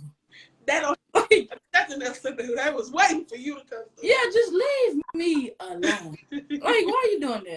But I say, like, you learn, it's different. You have, I feel like that's the difference. If you didn't know and you've been through something, that's why at the beginning of the episode, like you said, my childhood self is the biggest thing. I feel like my adult self is more like, it's a check. Like, you can feel yourself judging somebody and it's a check. Like, you know what? I don't know what they're going through. I'm pissed off. What they did was wrong. I still don't know what they're going to. I'm not in a situation. So even if I have been in a similar situation, I'm not in your exact situation. So I can't tell you how to feel about it, how to go about it, and what you should or should not be doing. Right. But that little girl didn't know no better. It's little girls that don't know, like, you can hear it being said, like, this boy is going to be sweet. He is a wonderful, sweet dude, and he still just wants some booty. He's sweet. I'm talking about he really is a sweet dude. Stop. But he wants some booty, and after he gets some booty, guess what? That baby ain't gonna be as sweet. But you, oh man, I let him in, and he was different. He wasn't beating me and doing whatever, but he still was just a sweet dude that just wanted some ass and love. So it's the same thing. Like, you don't know no better, but you bring one child into the world when it messed up condition, then you bring another. No, you knew better. Your guys didn't. You didn't pay no attention. You know what I'm saying? Like, it's dumb. I'm dead. I'm saying, but it's true. Yeah. And I'm glad this was a great podcast because you know what? You don't really think of like you don't really just think of like how do you start by forgiving yourselves? Yeah. Like what? Like okay. So with the younger me, I just used to always reflect like, what can I fix? And now that I know, like, okay, I tell Dill this all the time about old relationships. I was like, if I knew what I knew now, I would have gave myself so much more like patience and understanding, because I used to force a lot of those relationships, especially with Eric. I used to force the relationship, and you know what? Now, like, I forgive that little girl that wanted that relationship so bad because I wanted to be married I wanted to be married, and I seen it for myself. Aubrey, baby, okay. I wanted to be married, and I seen it for myself, but I wanted to rush it so bad. Yeah. And I didn't know no better. I really didn't. I was a kid. Like, what? Who would know? That's all you knew is the ideal. You didn't get it. And like you say, especially if you're not around it, because even we was on different sides of the street, but the same thing. Like, I called myself not wanting marriage, but I wanted this closeness and it's something with somebody that resembled the marriage and different things like this. And you want, but it's like the same thing. Like, man, you don't know no better. You put yourself through all these situations and you do all these things and you like, I shouldn't have gave you the time of day. Right. But I didn't know no better. Like, I didn't get it. So how do I want? Why is I'm pissed off at a 12-year-old? Because once again, that's why forgiveness and forgiving yourself, it has to be within yourself. Right. Because still stuff that you do with, like I say, I feel like a lot of it came from outside stuff. Like, you should know better. You should do better. It shouldn't be like this. It shouldn't be like that. And it's like, well, what is it supposed to be like? Right. How am I supposed to be? It's not really I'm gonna say our people. It's not really an explanation. It's just this is what it's supposed to be, and you wrong for that. Right. Like, dang, like, I'm wrong, and I messed up, and I did wrong. And it's just like, no, you're human, and you should be able to talk to somebody about it. Talk to somebody about your feelings and what you're going through, and they tell you, like, baby girl, you human. Like, my little sister made mistakes all the time. Like, she's young, and I tell her, like, Mom, like, she had got in trouble. She had got in trouble for plenty of stuff, but it was something like got caught up at school with some stuff, and like my mom was like, you need to talk to her. And me and my big brother kind of had the same thing. Like, I'm not finna get on her and like super scold her for, like, you do stuff when you young. Like, my biggest thing with my little sister be like, just be accountable for the decisions that you make. Like, if you gonna make that decision, stand on that decision. That's not meaning like I don't take it back. I stand on what I did. Like, you learn and you be like, you know what? I apologize for what I did, but I still did it. But I'm not finna like, you know how much stupid stuff I did growing up? Like, no. And I know my kids like that now. I know my mama always be like, oh, you should whoop them. And I be like, no, because they really, truly don't understand. Why would I whoop them? I wanna have that relationship with my kids to where I'm instilling those tools to forgive themselves as well. It's okay to mess up. It's okay to fix it. I mean, it's okay to mess up, but just know that you have to fix it. Like, you know what I'm saying? It's okay. Like, you can forgive yourself. It's not all bad. Nothing can never not be fixed. I mean, there's a lot of stuff that can't, but it's nothing that you can't grow from the situation. So, like I tell my mama, no, I'm not going to whoop them every time they make a mistake, because I want them to know that doesn't always need to be that. Like, it's okay to be like, okay, I messed up. I know I was wrong. And you know what? That's a learning situation from that. And next time I know what to do and how to do it in this situation. That's what I'm telling them. That's what I want my kids to learn. Not they fear that, oh, I can't do that because mama gonna whoop me. No, I want them to learn from it. Hey, I know that if I take this to mama, she gonna be like, she gonna give me the tools to forgive myself so that I can move on and learn from the situation. Exactly. And what would you tell, like you asked me, well, what would you tell your younger self as far as forgiveness? Like, how would you tell your younger self to forgive themselves? First off, I always say I want to talk to my younger self because that girl needed a hug. She needed such a big hug. Yeah. First, I would want to tell her, because it's so hard. Like, what? Because I don't even have the tools all to forgive myself completely. I would tell her to take her time, be patient, and don't try to move so fast. And stay a kid as long as you can so you don't have these problems. But no, seriously, just be patient.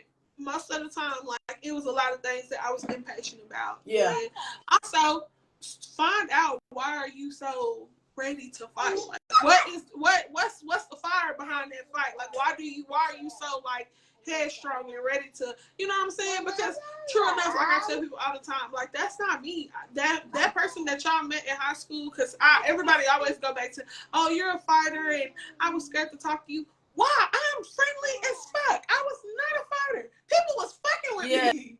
Exactly. I'm not a fighter. It's a difference. I am so sweet. Like, yeah. I think I'm sweet as fuck. For real. I really, truly do. And that is who I am. I'm a sweet person. I think you're sweet. It's hard. So it's like that little girl. I felt like my mama loved me a lot, but I feel like I needed so much more. And it could have been like daddy issues. I feel like a lot of it stemmed from daddy issues too. Yeah. Where I was so upset and angry. Yeah. And I just felt like, oh well, I can be in drama at school. You know, that'll feed that anger. Yeah. But for me, it was I needed to check myself a couple of reality checks because, like I said, that never was me in high school. I really, truly was the sweet person who everybody wanted to be friends with. That's the type of person I was and I should have been. Yeah. And stay away from half them hoes I was with in high school. That I tell you, me and you had, I'm telling you, like, me and you had that conversation before, like, Yeah. people always be like, you was messy, but it was like, why did I never have these problems when I got older? And not even older, like, you know, like, I'm talking, like, outside of high school, and then to get on Facebook or the internet and see the same people, and y'all going through the same thing. No. Like, it's different, like, oh, you shouldn't have said what but I'm like, no, you said that. You sit up in front of this person's face saying you didn't say that. And I'm like, no, you did say that. Like, but I was there. You said it. I'm not going behind like, we are literally all right here. It wasn't like, oh, no, they told me. And, like, don't make me the fall guy for a conversation we all had or something that was said about being said. Like, no, you said it. You ain't supposed to repeat that. No, you lying. You sitting up here lying, telling this person you didn't say what you said. You said that about that person. But I think that was one of the big, like, I still laugh at it. I'm like, people went through so much more drama after school, like, and I still fought. Like you said, it was a difference. Like, fight it, but it's principle. Like, leave me alone. Don't mess with me. Don't mess with nobody around me. But as far as, like, I don't tell your business for what? Like, I tell on, like, my little sister at times, like, you tell on yourself. My daddy said all the time, like, you tell on yourself, but I don't never see you tell nobody else's business. Like, you tell on yourself. I told you, but after a while I was an open book, like, who cares? What you gonna do? I'm grown. What is you gonna do? Like, what the hell? Yeah, like, what if I'm not, what am I not telling? Unless it's clearly just something that's not your business. But as far as, like, being ashamed or something, I don't. No, for real. No. I'm grown. No. I'm not ashamed of anything. No, the thing. But I think what you said, I don't know. I think what you said was right. Like, that little girl needed a hug with me too. You know what I'm saying? And just like you said, you made a point where, like, you feel like it was kind of like daddy issues and you want to fuel it there. And once again, it just stemmed from being angry. And it's just like you feel like you want somebody to experience this same thing that you're going through. So the healing has to come within yourself. Like, if this was a damn class and I'll teach somebody, it'll be like, all right, we done made point one. Like, the healing has to come from yourself, because if you do not, it's no way that you can do it. And I want, okay, let me fix it. I do think it's a way, but what people do is, that's when you see them being over clingy to somebody else, or they giving too much to somebody else. Like, I wouldn't be in this position if it wasn't them, and they helped me do this, that, but they helped you, but you still had to do it. I was able to go back to school and I got with this person, and, you know, they say if I never got, but you had to go take them classes. You had to go finish up. So, yes, they made it easier, but that's when you see somebody bad. And that's my opinion, where you see, like, overly independence of somebody else. You ready to throw yourself, jump in front of a bullet for somebody that will not do the same thing for you. Because you don't put all the love. You want somebody, you feel like you loving this person, they go turn around and love you and make you love yourself. And it don't work like that. Right. Like, you have to forgive yourself and learn how to love you. And it's as simple as, and I won't say it's simple, because I'm not saying it's simple like it's a hard thing, but it's as simple as starting and being like, looking in the mirror and tell yourself, like, I forgive you. You didn't know. You didn't know any better. And when I say, like, knowing better, like, you like, man, I went through Walmart checkout and I didn't scan and I didn't have no money. I knew better. And then you get into that position and you do it again. You like, well, man, I know you could go to jail and I could do this, but if this is what you were seeing and that is the only way that you know how to survive, that is not you knowing better. Yeah. You are still in that survival mode. Like, the beauty doesn't, like, going through the struggle, you are in the struggle. So you have to get on the outside of the struggle to realize, like, okay, I am that person, and maybe I don't want to be that person when I'm down. I don't want to have to go steal, but that is something that you had to do. That's not saying, like, oh, I make this mistake one time, it's not going to happen again. Because you, like you said, you failed 3, 4, 5 failed relationships to get to one that's good. Right. So just imagine stopping at that one. And you absolutely right. A lot of times people feel like, oh, I knew better. I just didn't do better. No. How about you see, people feel like because they keep constantly going through the same thing that they're not that they that it's not so much of that they don't understand, that they're not getting it. I want to say Yes. When the truth is you're not learning. Exactly. Not so much that you know that it's happening. You're not learning from Say it. So that again. that's the forgiveness you need to understand. Like, I need to forgive myself because at that time, yeah, I went to Walmart and stole 50 million times, but I didn't learn from that. I didn't learn from it until now. I know that I had to go get a job and I had to, learn how to balance money so that when I did go to Walmart again, I'd be able to pay for my shit. And that is learning from it, not so much of you study repeating. People feel like when they repeat it, oh, well, I knew better. I knew. Boy, say that damn, man. What you talking about? That's exactly what I say. That's exactly, I done said a bunch of episodes, but that's exactly how I feel. Like, you said ding, ding, ding, like the damn magic word. Like, just because, like, if you do not learn from it, of course you're going to go through the same, like, oh, I don't study for a test, don't study, I study for, I don't study about, but you have to learn, like, you know what, I wouldn't even use that example. Like, when people be like, you have to make time. And people like, you can't make time, it's only 24 hours in a day. And you start rethinking how you do things. So if I'm sitting up there watching TV, I'm not saying that you can't watch TV, but you know it's some clothes that needed to be folded. You know it's some bills you need to go through. You know it's some cleaning out you need to do. How about you watch TV and do that? But like you say, like that's the main thing. Like, you have to learn or it's gonna steadily be repeated. Yeah, like I tell people all the time, just to go back on what you were saying about the test. I took statistics 5 times. Yeah. Nobody would never believe me when I say that. They'd be like, statistics so easy. And I tell them, hell it ain't. Every time, I ain't like it. Every time I've went through statistics, I never ever listened. Like, I just wanted to learn how to do the test and do the test. And you know what? I was falling off and failing every time. This last time, I told myself, I was like, you know what? The situation is it's not what you make of it. It's not that you're not studying. It's not that you're not showing up. You're not sitting there actually listening. You're just there, being a body, not really doing what you're supposed to do. Just want to listen to the test. So, like I said, and I put that to my life lesson so many times. It took me 5 times. That 5th time, I felt like I was in a mental space to understand. I had forgave myself for constantly going to go take these classes and not feeling like a failure for steady dropping out of them. And I don't know, just after that, taking that class, I explained to the teacher, I was like, this is my 5th time. If I don't pass this, and she was like, you know what, we're just not going to even start with that. This is your first time taking my class. Exactly. And once she said that, for me, it was like, you're right. Like, I need that. Yeah, like, exactly. This is my first time taking your class, and you're right. And I passed it with a motherfucking A+. So, like, now, I just apply that to my life, period. Like, it's a lot of situations I had to go through. I had to go through multiple times, and it's because I didn't learn a lesson within that situation. Exactly. And from it, I just got it.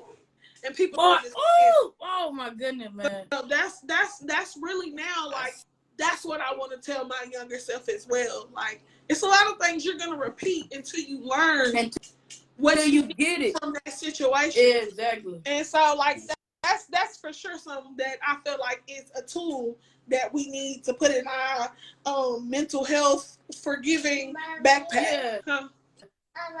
I like that.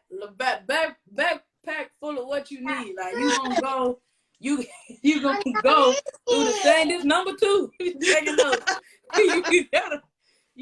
You have to learn the lesson from it. One thing that you said that it's crazy because me and you have never had this conversation with each other. So I never knew how you felt about it or your outlook on this or nothing. But I say that all the time, and I always use a beat up car analogy. People be like, I'm strong and I'm wise because I went through this. And I'm like, if you take a brand new car and you shoot the tires up, now they flat. You bust the windows out of it. You scratch up the paint. But let's say most of the time it starts small stuff and like a big thing can happen. So a person to go through a life changing event, you might only get one tire blew out.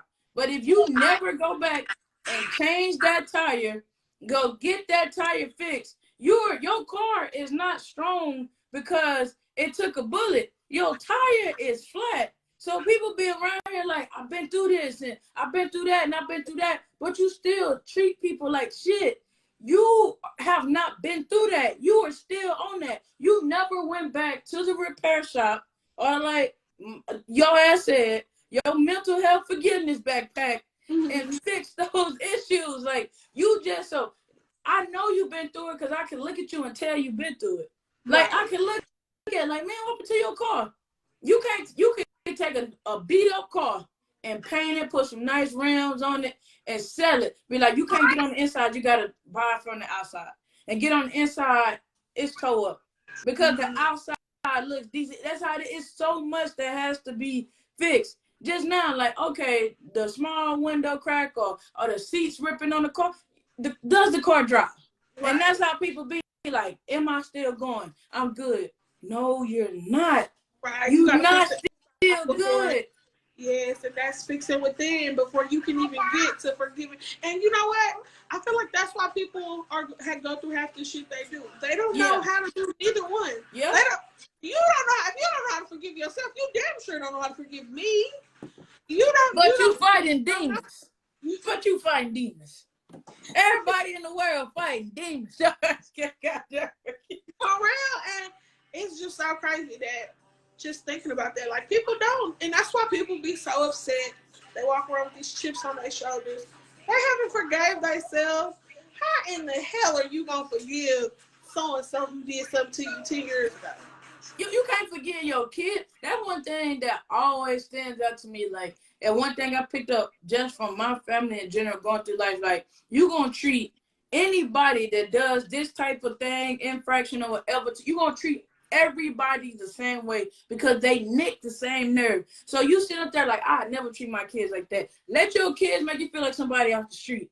Hey man, you think you bucking up? I never swing on my. Let your kids make you feel like they big bad and they gonna do no. So you have to fix that within, and a lot of stuff come like, and I don't mean it in a vain way, but like a lot of stuff we care about ourselves. Like we love people. Don't get me wrong. But people, we care about ourselves. Like they say, self-preservation is the biggest thing. Like 9 times out of 10, somebody is not finna cut off their foot to save somebody else's leg. It don't happen. You know, but don't get me wrong. Some people, it is what it happens. But people are not doing that. Yeah, so you see, I'm signing up for it. Yeah, exactly. You know what I'm saying? Like, oh man, if you do this, this person gonna survive. Shit, you said I'm not gonna be. What the hell? Next, you better get the hell out my face. You know what I'm saying? But that's literally how I feel like sometimes you have to operate in life. Sometimes you have to cut off your foot to save somebody else's leg. Like you went through this situation and you felt it and you know about it to help somebody else. Right. Like people be like, you understand and you humble, you this and that, but I've been through a bunch of situations. And on top of that, I had to forgive myself. Like you said, when you don't, it's a dark place. It's hard to see how pretty and shiny the world is when you got shades on.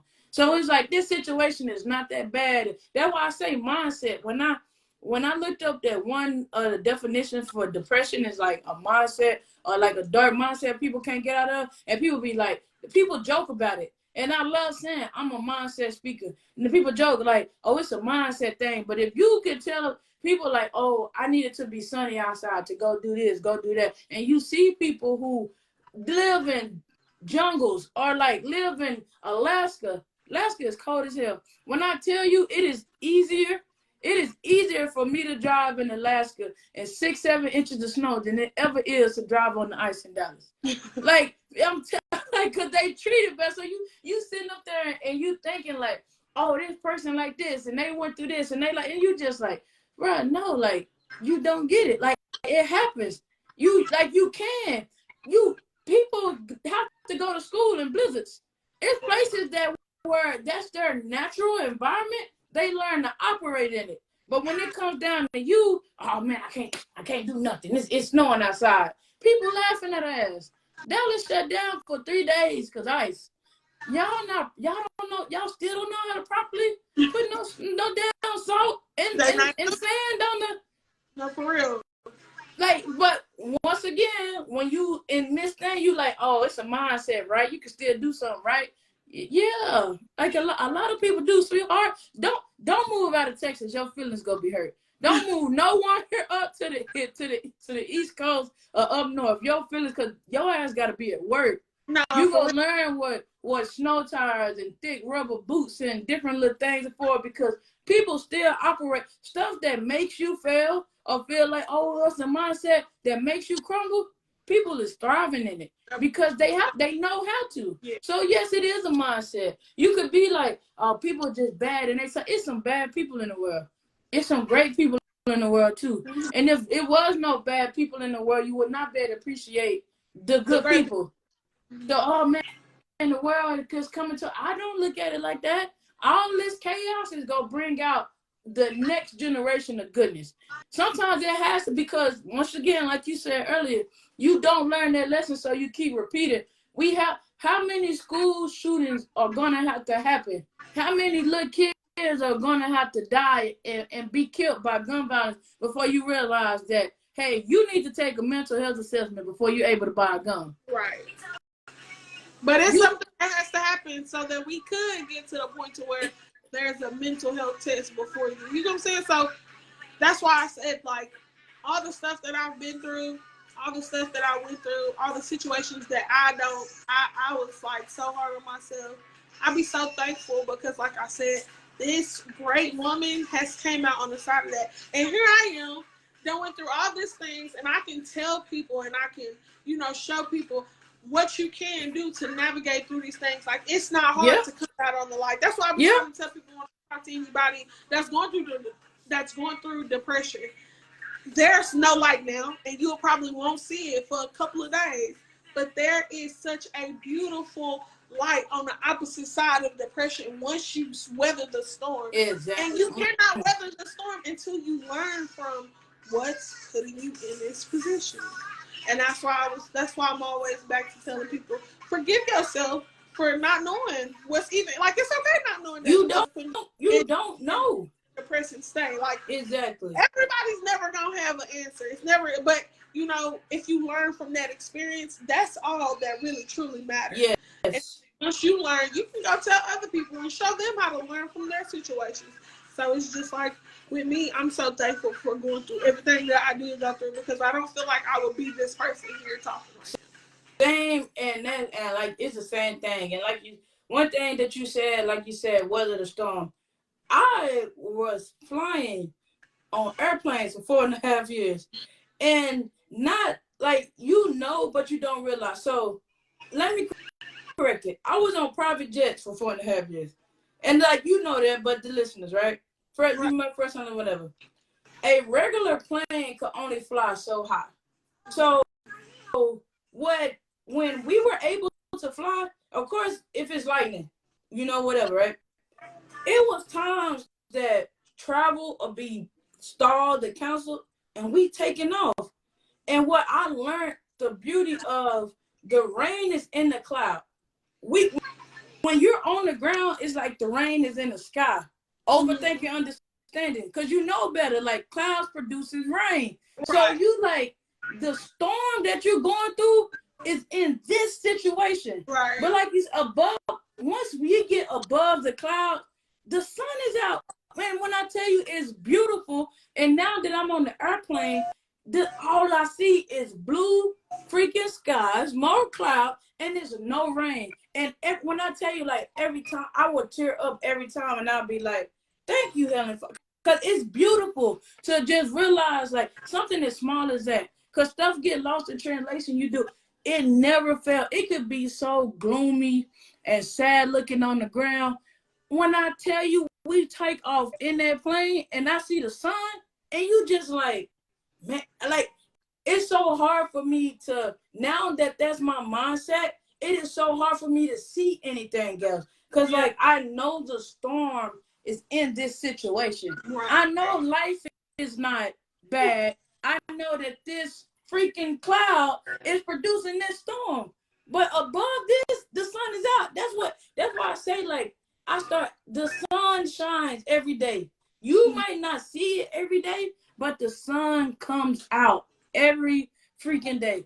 You broke, you got $20, and by next week you gonna have $0. Somebody got making 120, whatever, 40. They making money every day. You do not see that because you are in this situation. But that don't mean money is not being made. That don't mean money is not being printed. Old money ain't being burnt. That don't mean that you can't get that money neither. Like, exactly. But you can't get it if you sitting up there focusing on being broke.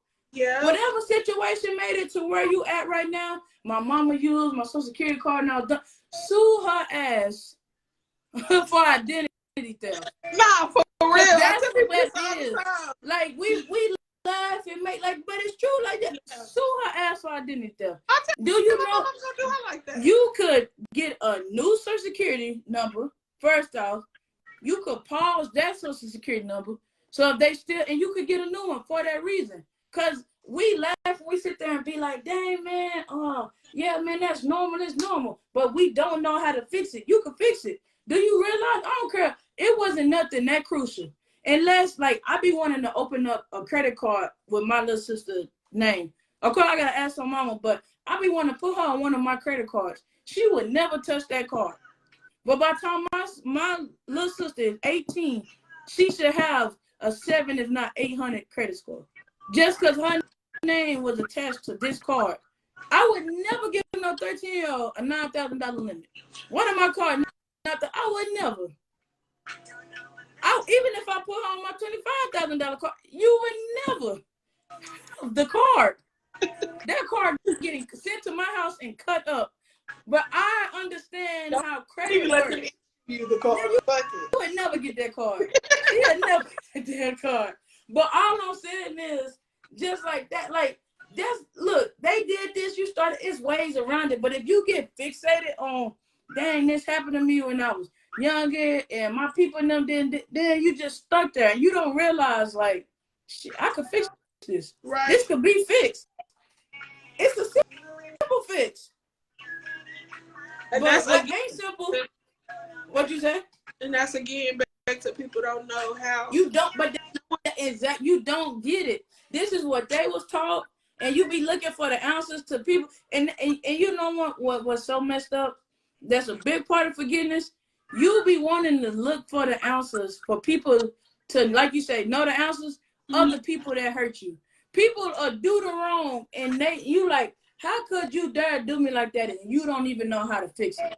Right. Like, I'm not going out there and be like, you know what, I'm gonna go change my oil today because the change oil light came on, and go out there and do whatever with the oil and be like, all right, I don't know how to put it back in there. Tidy it up, let's keep it going. But that's how people do us. Like you said, your mommy did. Like, damn, you just gonna tell me that you don't know how to fix it? Right. I'd rather you leave me the hell alone and just keep it peace. But you hurt me and you don't even know how to fix it. Right. And you still have to forgive them, because 9 times out of 10, we're looking at ourselves in the mirror and saying, like, you hurt me, Victoria, and you don't even know how to fix it. And there's nothing you can do. Like, they don't. You want to be like, you did this to me, apologize. They can apologize 10,000 times. It's not going to fix it. You got to be like, you know what? I forgive you. Victoria, you are forgiven. That don't mean stuff don't happen and you don't feel like, because I got, you know, my situation, sometimes I just be like, damn, like, you really did me like that. And then I'm here now. Well, yeah. But damn, you still did what you did. Like, but you know what? A lot of people don't know that not even just forgiving other people, but forgiving themselves will never allow them to move on. You're forever going to be stuck. That holds you into this one place to where you're forever stuck in. If I never forgave myself for being who I was, I would have never elevated to who I am now. I could have never done that, because you know why?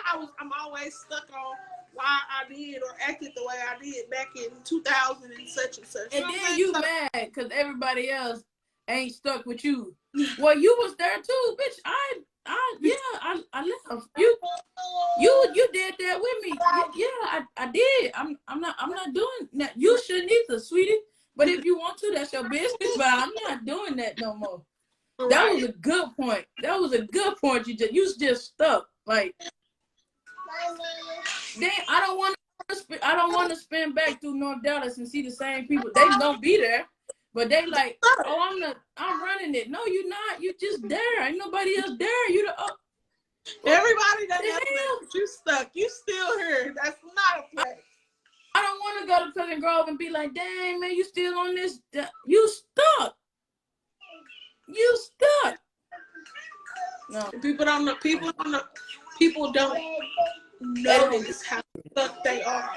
I feel like people aren't aware of it, or at least they are. They just don't know how to fix that situation. Like you said, they do not know how to get out.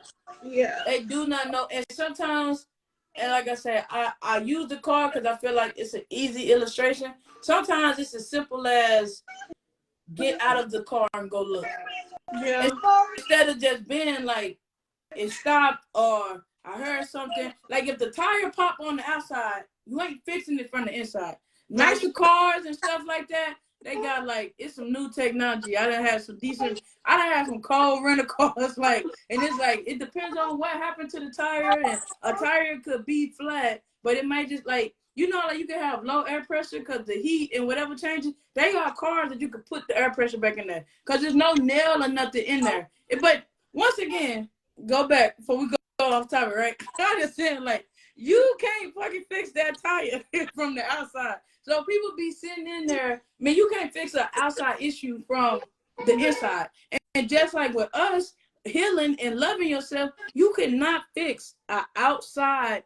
I mean, you can't fix an inside issue on the outside. It's nobody on the outside could be like, hey, baby, you know, get out of bed. Bitch, I'm not getting out of bed. I don't feel good. I don't want this baby. I don't want to look at you. I don't want to be here. And you like, but still, you pushing them away, but you want them to be there. And they like, shit, I don't know what you're going through. I don't get it, but I don't want to be there. And you like, but I'm going through this. But you talking to me, you know what? You gonna have to make yourself get up. Or if you tell me to make you get up, allow me to help you get your ass out of bed. Allow me. You can't come to me and be like, hey, Victoria, you got this and that, say, you done did this with your money, blah, blah. Or you got this, you got that, I want that. And then you just tell me that you ain't gonna do nothing that I'm talking about. Well, what the hell you want me to do? Like, I can't fix it. Like, you went and made something of yourself. I deserve some of what you got. How? Like, how? You don't even know what to do with it. Right. You want me to fix something? Like, you are beautiful. I think I'm ugly. I'm like, well, what the fuck you want me to tell you? Like, I just said that you was beautiful and I like the outfit, and you said you're one, but damn, I'm gonna just sit here. I don't know what. I can't fix it. That is an inside issue that you have to fix or that you need to fix. Right. You know? And yeah, that just all goes back to what you were saying. In order to fix any situation from the outside, you got to start within. So definitely forgiving yourself in order to move past anything or elevate, you definitely have to start within yourself. And people just really just, again, like I said, need to learn those tools to be able to do so. Like, I don't feel like anything is too far gone to where you can't, you know, forgive yourself for it. It's a lot of shit that we're going to go through, but in order to elevate and move on and, you know, get more wisdom, you need to learn from your situations. Give yourself grace. Understand that it's okay to fuck up. You fucked up. And it's okay. Multiple times. Fixing it, and that's the problem. I mean, that's the fuck up. Multiple. It's a book called Fail Forward. Everybody be big. Multiple. And I try so hard not to cuss and watch certain words because I do want children to be able to listen to the podcast. I'll be having them back and forth about that because it's like, I am who I am. But people be like, the book is fair forward, but fuck up. Fuck that. You know how, if people do not believe me when they be like, I messed up so much, that is how I'm here. Like you have to blow it back for you to understand, to keep it back. You have to go through, and don't get me wrong. because let me clarify it. I feel like if you are a good listener and you're able to take heed in what somebody tell you, you do not have to do that. If somebody tell you, hey, you turn down the street, it's somebody down there shooting people, and you like, man, whatever, cool, whatever. You go down the street and get shot, you don't listen. So you had to go through that to be like, hey, sometimes I need to listen. But all I'm saying is, if some situations, as far as people in your circle don't know, people in your immediate family don't know, don't be scared to go in those situations and fail. Like that's like you said, your podcast. Oh, my first podcast failed. I didn't have my podcast 2 years. Right. So what? You gotta look. This happened. That happened. I need a damn co-host. Like this is just. I need somebody who is able to do when I'm not there. I need somebody to be able to balance out, so I'm not just talking or want to elaborate on points, and I'm not able to fuck up like that. I'm trying not to say it, but it's like mess up. Like people do not get what messing up gets you. Like you learn so much in messing up, even if it's just the smallest thing of forgiveness, because now your eyes is open. The number one thing what we say, like, not knowing till you know, forgive. Learn the lesson from what you've been through and mess up. Every storm you go through is for a reason. You're never gonna learn if you always doing everything perfectly. I ain't never met nobody that's learned from always doing shit perfect, the first time around. Or everything is handed to you. Because sometimes people don't do nothing, they just get it. Like, they just get it. Like, if your mom and dad, I don't know how to mess up doing dishes because I never had to wash them. Right. So now, you with your, like you said, you with your first wife, girlfriend, they like, that's how you washing dishes? Well, bitch, I ain't wash no dishes. So what? I'm like, I ain't know it. It was like I ain't know. I ain't know how it was supposed to be did. No, I understand for sure. Like it's like I said, you in order to learn from anything, you have to try, and it's okay if you mess up, and it's okay to keep doing it until you learn from it. Exactly. I mean, we're not telling y'all to go out here and just keep doing that dumbass shit that y'all know for a fact that y'all are doing, Yeah, like this probably ain't smart. Don't go out there and be playing Russian roulette. Like, did that probably land? Like, I ain't telling you, like, oh, you know what? I got this chick pregnant. She was crazy, but overthinking, understanding. They told me keep messing up, so I'm gonna go pick another bag. Okay, that one good. I ain't telling you be Nick Cannon, Boosie, my bro. I ain't telling you go out there and be nobody that just with ball. I'm saying, like, there's just the comic relief in it, but we are not saying go out there and just like mess up. It's some stuff because you only get one life. So you be out there and be like, ooh, that was a close call. That was adrenaline rush. I survived. Don't go out there and go do it again. That ain't what being said. But as far as things that scare you or that you scared to forgive, and I'm trying not to say it because it's just in my head, like everybody and their mama fighting demons.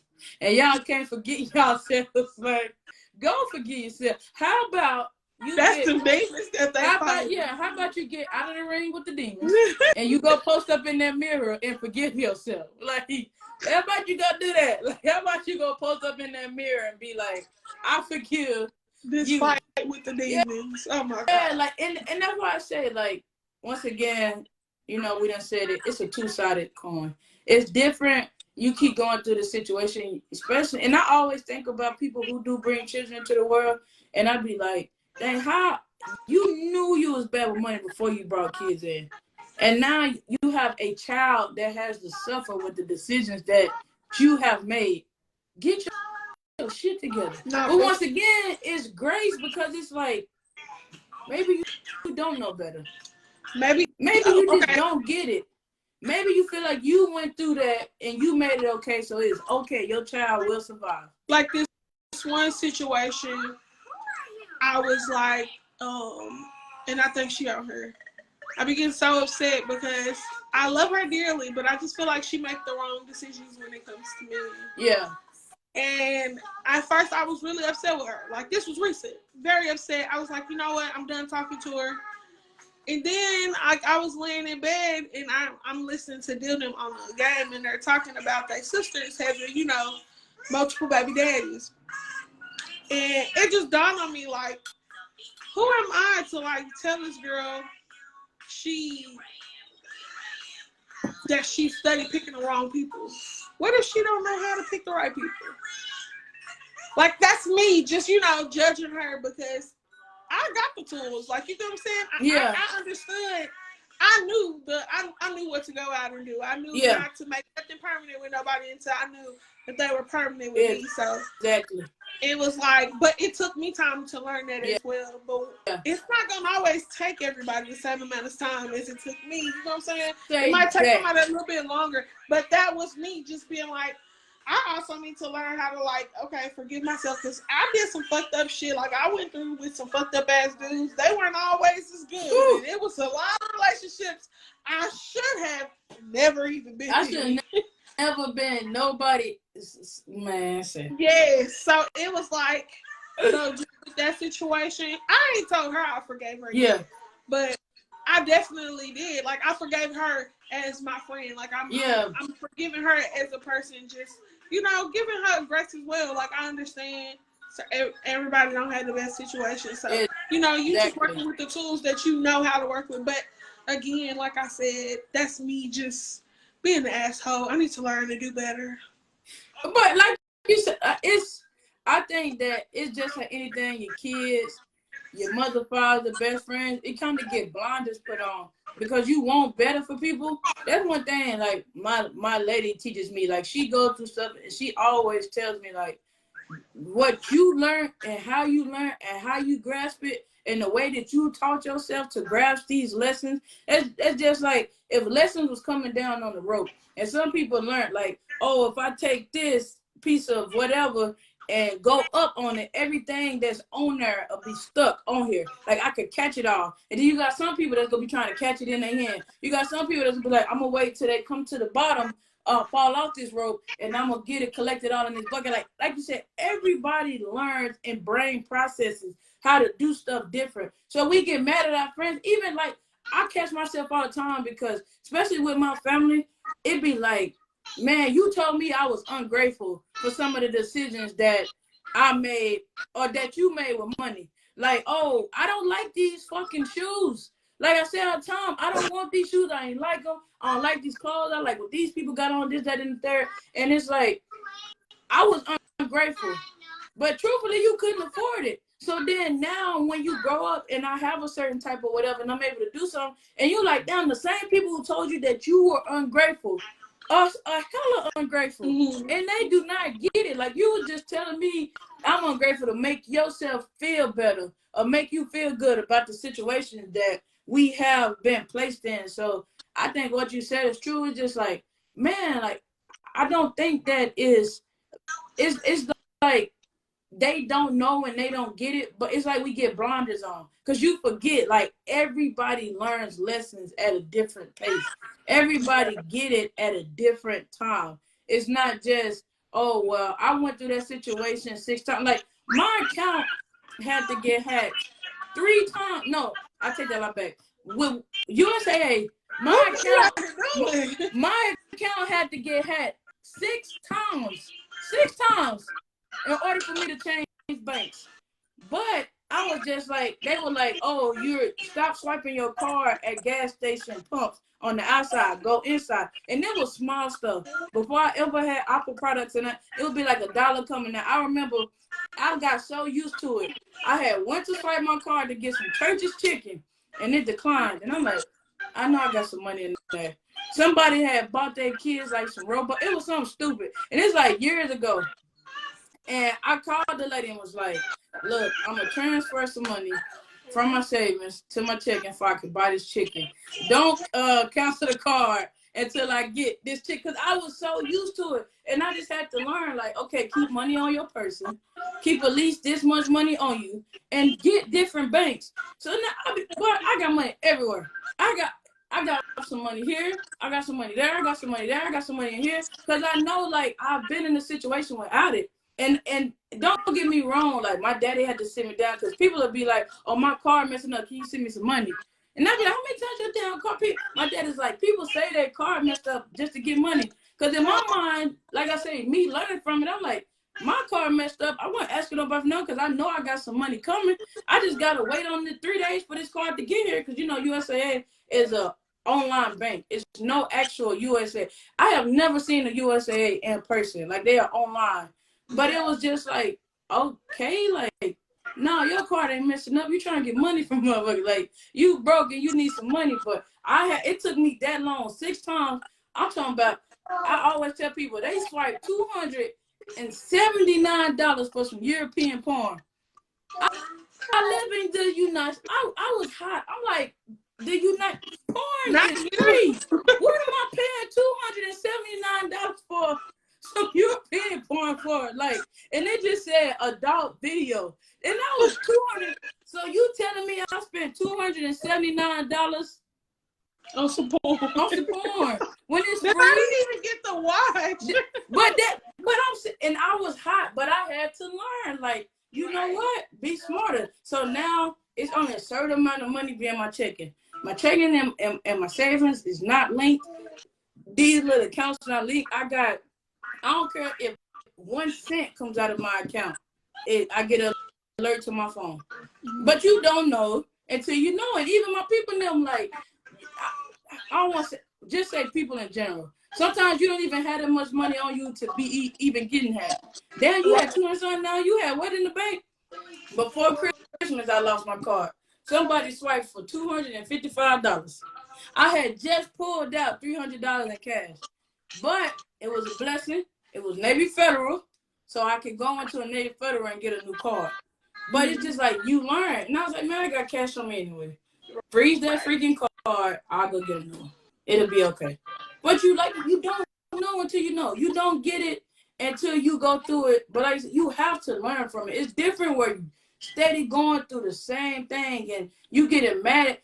I don't think we get, like I say, it's blinders, and I don't think we get mad at people for going through the same thing. It's about not learning from it. Like you said, it's the inside of being just like, damn, like, what are you not learning from this situation? Right. Like, but this guy came different.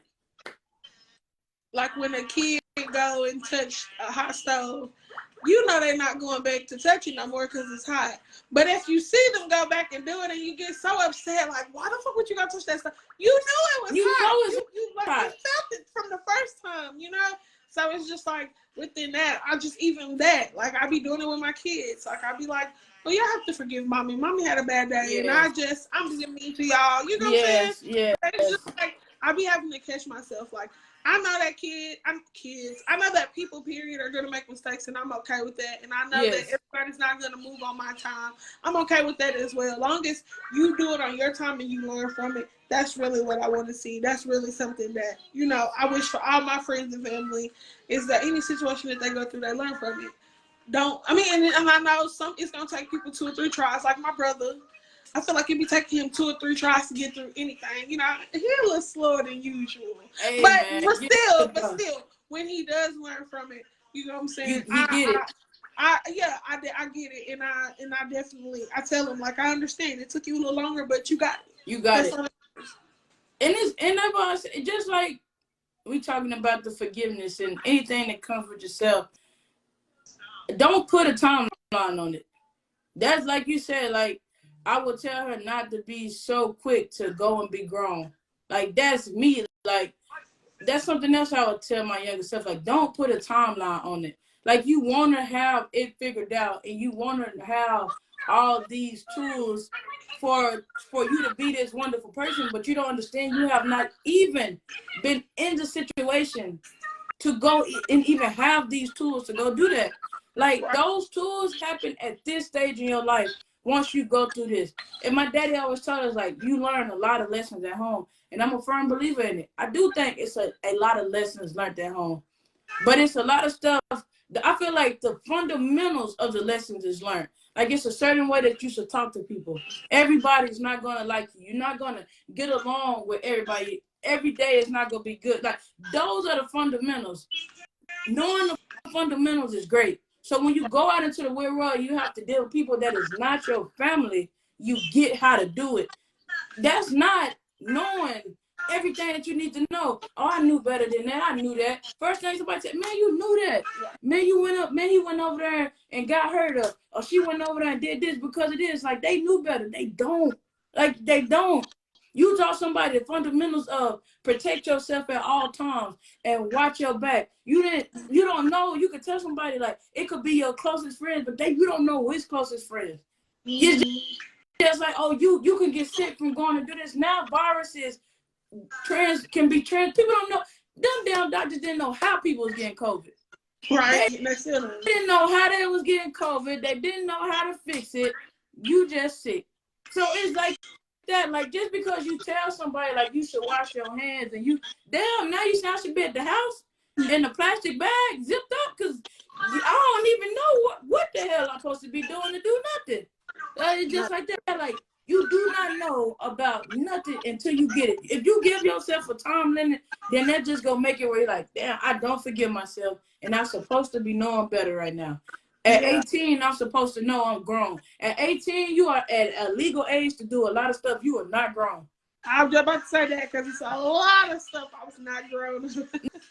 Not grown. You ain't even grown into being grown. No, I move it up. even Every time you get older, getting grown, move up. You're like, man, I still ain't there. You know, I think grown like 35. Grown is actually like 30. Yeah, about 35, 40. Y'all grown. And then by the time you get to about 65, then you old. But from 35 to about 60, you grown. Yeah. You grown. And you still learning. But now you have grown into being grown. But 20, in your 20s, you're doing that. You shouldn't do that in your 30s. What? People say that. What the fuck is you talking about? Like, what? No. You're going to be doing whatever happens in your 30s that you have to grow into being grown, until it's going to be something that you do in your 30s that is going to take you into your 40s or 50s to forgive yourself on. From some stuff that you learned to do in your 20s. Some stuff that you were supposed to, if you sit there and be like, man, I'm 30, I shouldn't be doing this. Now you restarting all over again. Man, I shouldn't be acting like this. Why not? Forgive yourself and move on. I was about to say that's your experience. Of course, I feel like people feel like everybody's past is supposed to look the same. Yeah. Like it's not supposed to be different. Like at 25, I learned something that somebody probably at 21 already knew. Yeah. Yeah. But you know what? It wasn't my time to understand it when I was 21. Yeah. So at 25, I understood it now. You know what I'm saying? So like for me, it's just like I tell everybody, of course it's wisdom come with time. And your time might look different from mine. You know what I'm saying? And your season might be different. You might be learning something a little faster, and I might be learning something slower. It just always depends on the person. But like I said, I always make sure that like at the end of the day, it's nothing that you can't forgive yourself for. And in order for you to even move forward, you need to always. Never. I would say, if y'all keeping track of the list, for number 4, never look for outsiders for your forgiveness. So what's the list? Tell me the list. See, look, now you put me on the spot. What we say, like, forgive yourself for not knowing until you know. Okay. What was number 2? You have to learn the lesson from the stuff that you're going to. Number 3, you made the point. What was number 3? I don't remember. If you don't learn from the lesson, because that's number 2. Number 3 was good. You gotta go find it. We're back put it in there. I forgot number 3. But like I said, we on number 4. You gotta go back and listen to the damn podcast. We ain't writing them down. This is off. We just learning through this episode. Oh, for real. I'm sorry. Okay, number 4 was fail. Go through stuff. Don't be scared to fail. So now, that was number 3. So now we on number 4. Now I read. Look, you better write. You need to write them down. What was number 4? Because now, what was number 4? What I said number 4 was. I don't remember. That your time. I guess your time isn't gonna look like everyone else. I guess. I don't remember.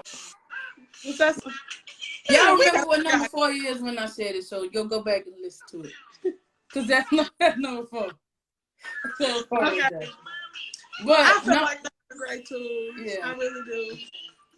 I mean, like, and once again, like I said, my lady helped me with a lot of stuff as far as that, like, lessons that come with, the lessons come at certain times. So like I always tell people that I'm good at paying bills, or I believe in paying. Like people be like, man, you pay bills and then you broke, and I be like, I don't go to like you can pay bills. Like and so nine times people made it like bills like this big bad ass monster when really not having the resources to pay the bills is the monster. Yeah. Making bad decisions or irresponsible or not being like I have $600 and this bill is $600 and I cannot do both. That is where it comes through where it's just like this is the damn thing that help. But people make it like damn paying bills up and people be like man you pay your bills good. Be like I got to a point where I paid my bills because like I seen eviction notices on the door, lights and water and stuff got cut off, and like my parents always say like you talk about it like it happened a lot. It happened enough. When we moved to Richardson and I went to Richardson and people was like that never happened to them. It broke me out of the process of knowing that it wasn't normal. Cause where I'm at, it's normal for your lights to get cut off, water to get cut off, or little bitch, people go look, they go pay it whenever they pay it. I got into the habit of paying bills. When it came for me to, and I paid bills and I saved money. When it came for me to get into the process of buying the house, I didn't realize how much more money I could have been saving because I was so stuck in if you don't pay your bills, this gonna happen. If you don't, but I have never seen nobody buy a house. I have never seen nobody in the process of getting this money down for down payments and getting this money down for closing costs. So I'm sitting up there like I pay my bills, but I'm like I'm getting $100 worth of seafood every other week. That could have been money been put. So now they like, look, the closing costs $8,000. I'm like, wait, hold up.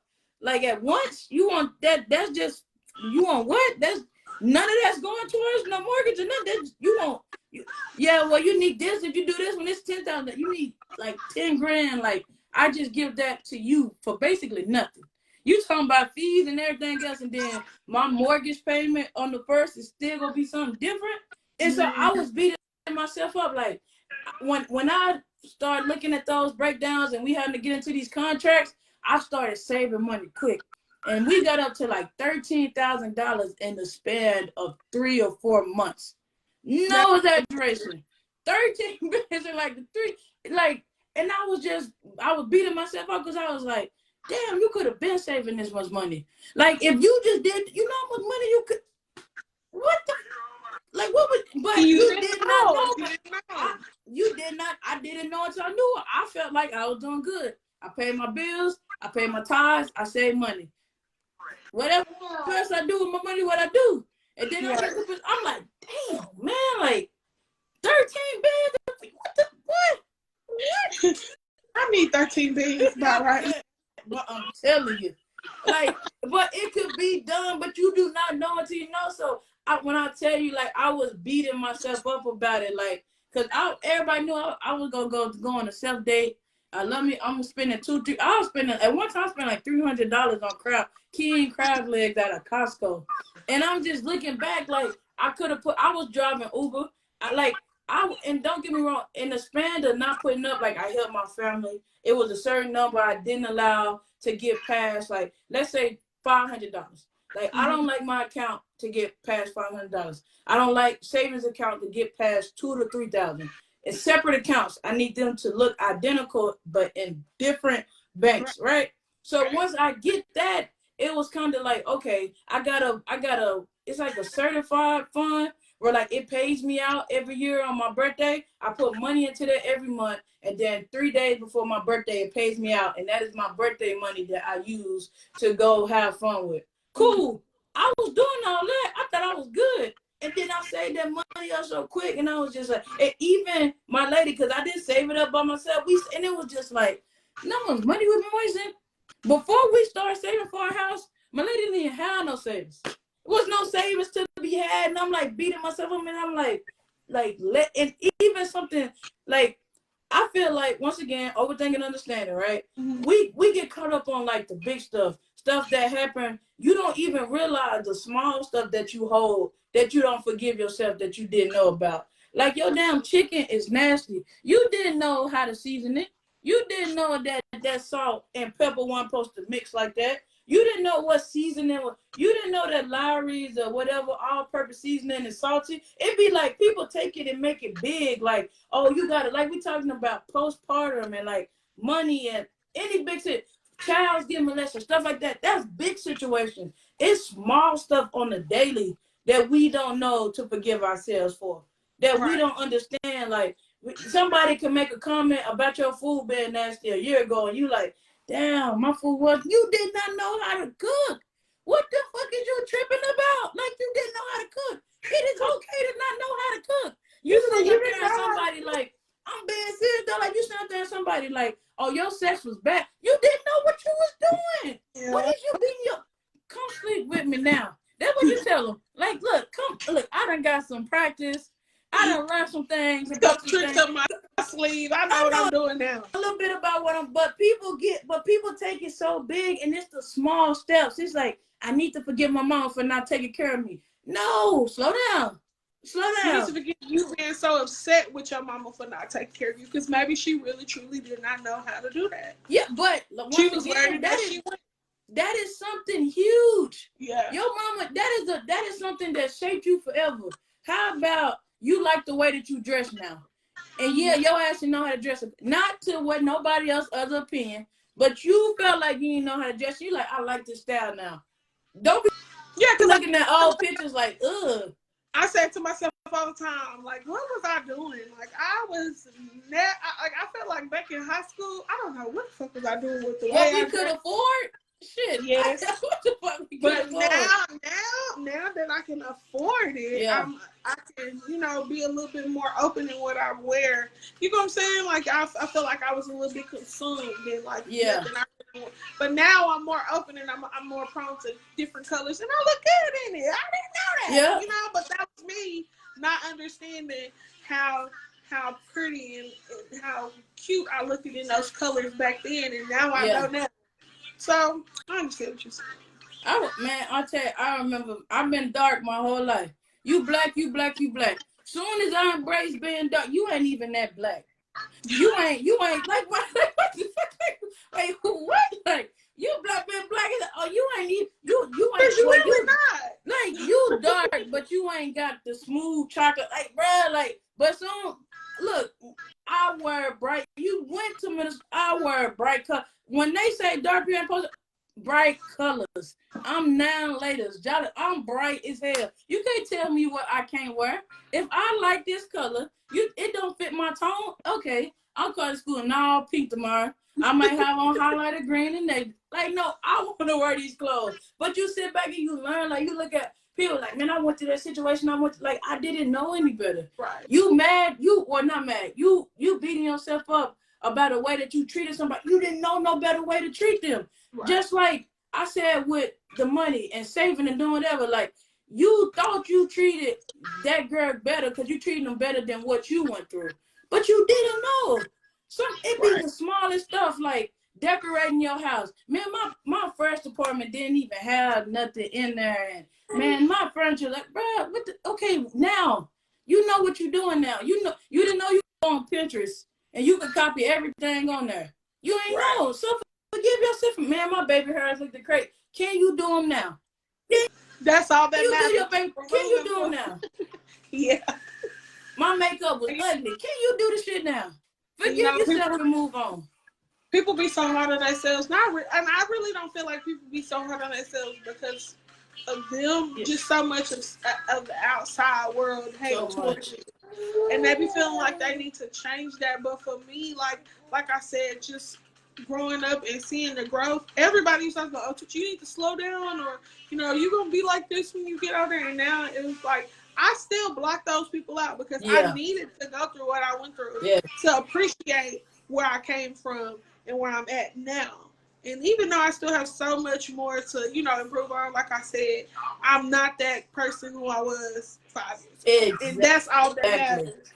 It doesn't matter because such and such told me 5 years ago that I needed to change. No, I needed to go through what I went through so that I could appreciate the change now. And that's all that matters, because I don't even remember half the shit everybody told me back then, but it's like, and stop telling me that shit. Leave me alone. I don't want to know. look, if I did something to you and we need to talk about it, bring it up. I can apologize. Anything else, leave me. Just like you said, I want to go back to a point that you made where like you blocked the people out who told you where you was gonna be, and like my brother always tell. Well, my brother just told me, but I always say like people told me what I was gonna be, and like I am what I am, and then I look at people who judge me, and once again we're talking about you have to forgive yourself internally before you ever can forgive somebody on the outside. And I used to be hot because like now 10 years ago, you was telling me I was gonna be this. You ain't shit, your kids ain't shit, your mama ain't shit. But it's like I try, but that's like, comic relief, right? I'm just joking. But I have to learn to forgive because that's what they seen. Like they like, we know now, don't count the underdog out or somebody that you consider underdog, because that lesson that I went through that you didn't go through, or you didn't get picked up on, or your kids didn't go through, you feel like it's all sunshine and rainbows, and I'm going through something that made it where I'm able to travel the world, or made it where I'm able to be in somewhere that most people didn't make it to. Because a lot of people are credited to the Army, and I'll be like, not too many people I went to school with joined. Everybody that I joined the service with is out. And out of the people I joined the service with, not too many made, nobody made, it's like 8.9. They say 1%. It's like whatever, 8 point or whatever of percent is in the military as a whole. That's Army, Navy, Marines, all of that. My job, it was only 1% of cooks who ever had that job. It's not too many people I walked through that was like, oh yeah, I was a cabin attendant too. I flew the staff and the chief. It's just like, so people, like you say, you have to learn to forgive, because it's like, whoo, I see people that you want to be like, yeah, you told me what I was gonna be, so why the fuck you didn't go be something? Why didn't you go be? You told me I had to be like this, and I was gonna be like that, and I was gonna do this, and I look at you and it be like, we have nothing in common. Like we literally don't have nothing to talk about. No, for real. And I'm doing way better than you. Yeah, you telling me you listening to my show and learning stuff, and I want to tell you go fuck yourself. But forgiveness. You like, you know what? Not you trying to forgive and learn. I do, but but you, like I say, like you can. Forgiveness is not linear. It's not like this straight line where like I forgive you and stuff happens that kind of knock you off your path, and you're like, okay, whoo, you gotta forgive. But stuff gotta happen for you to learn. Like it's just like anything. If you don't exercise that muscle, it's not gonna grow. So you need people to do this, that, and third, and they do it. You forgive them. You forgive them, and you learn like, okay, I'm stronger. Or you even learn that you have not worked on forgiveness in that area, because it's easy to be like, I've forgiven what my last boyfriend, girlfriend, cat, dog did to me, and then you get a new boyfriend, cat, dog, and you catch yourself punishing this person for what somebody else put you through, and you like, dang, I thought I forgave myself. You thought that you forgave yourself for I should, but really I should have went to their phone. No, you shouldn't. You should have picked somebody else. So realize that people gonna do what they gonna do. Either you gonna put up with it or you gonna leave. Right. But you're like, oh no, it's not linear. So yeah, you have people. It's still people who doubt me, and now it just exercised the muscle that I know I can still be great outside of your doubt. I can still elevate outside of the doubt that you have for me, and I don't need to take your doubt to heart. I just know that you don't know me. But then once you get to know me, I still probably won't fuck with you, but you'll get to know like I'm probably the person you need to be doubting, and we're just gonna keep it there. But it's still forgiveness. I still forgive you. You don't know. That's one thing that they say when Jesus was on the cross, and people was killing him, whatever. They say, "Forgive them, Father, for they know not what they do." And I say it like sometimes when I get to my angriest, I just be like, forgive them. They don't get it, and it be small stuff. Like I say, like somebody call themselves want to fight or got an issue, and I'm like, bro, I would take it there, like silly, like. You won't be able to go to church. We all in church, like wherever I can, and it's just like forget. They don't get it. They don't know. Or like somebody do you wrong, and you really like, I never talk to your ass. They don't know. Yeah, and you know what? That's me too, because I've had to learn to not only that, but to forgive people because they don't know. They don't. don't know you. They A don't lot of know. people just know the Yeah. old me. The old me, I'm ready to get into it. I'm going to take it there on social media. And now when I be so silent and they be like, oh, well, why you didn't call and say something? Because you know what? Before I even picked up that phone, I told myself, I forgive you because you don't know the new me. And that's okay. Because, bitch, I will turn it up. But you know what? I don't have to take it there with you because I've grown so much. I don't exactly. need to. And you're wanting a response from the old me, and this is the new me. And you don't know that because you haven't been around me. So, you know what? Like, I forgive them too. And I forgive myself for not allowing you to put me in a position to go back. Because I know sometimes I be ready to, oh, well, I'm ready to. And then when I think about it, that's not me. They don't even want it. That ain't even what it is. Like that ain't even, like I'm telling you, like my daddy be my go-to person because we one in the same. And I'm like, man, he 40, he didn't been down there 50.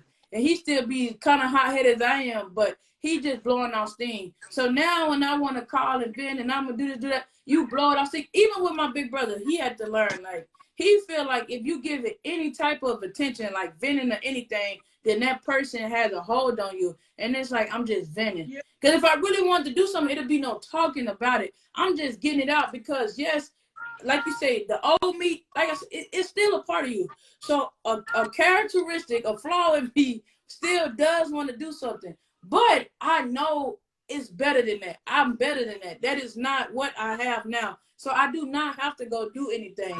You know, somebody do something wrong, you can stop and say, it ain't going to make you feel better. It's not going to fix the situation. It's just going to be you put yourself in the old spot that maybe you should not have did. So now I just know, look, bro, blow some steam off. And if, like you said earlier, if you catch them, you know what it'll be. But all the other stuff is what I forgive you. Now it's principle. You did what you did, or if something happened and you have physically harmed me or physically harmed my family, and I'm on alert when I see you, that's not me saying like I don't forgive, but you're not stupid. If you tell me it's up and I'm like, oh, it's peace and love. You like, I'm finna shoot you. No, it's peace and love, and you shoot me, bitch. That ain't like no. So it's like you said, it is learning.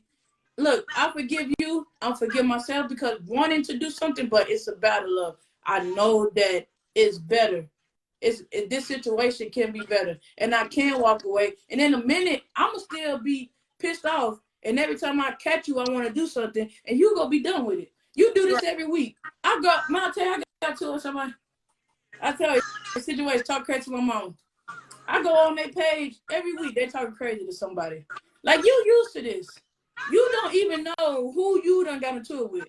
You used to saying your little word. You don't know when I catch you, it's gonna be a hell fucking problem. But you used to, man, hell on wheels, boy. Like you don't know, boy. You better give it the best that you got. Like, but you said, but you get into it with everybody. This is normal for you, and I'm not doing that. I'm not beefing with people. I'm not sitting up there. My mama ain't getting cussed out every other week. Like, but this is normal for you. Like, you know what? Forgive them. And like I say, like I hate not nowhere, shape, or form that I'm saying like what the Heavenly Father died on the cross was the same as the forgiveness that we have. But just like they be like, what would Jesus do and all that? But it's like forgive. You know, like and even like you go through the stories and you read these Bibles for these situations for yourself.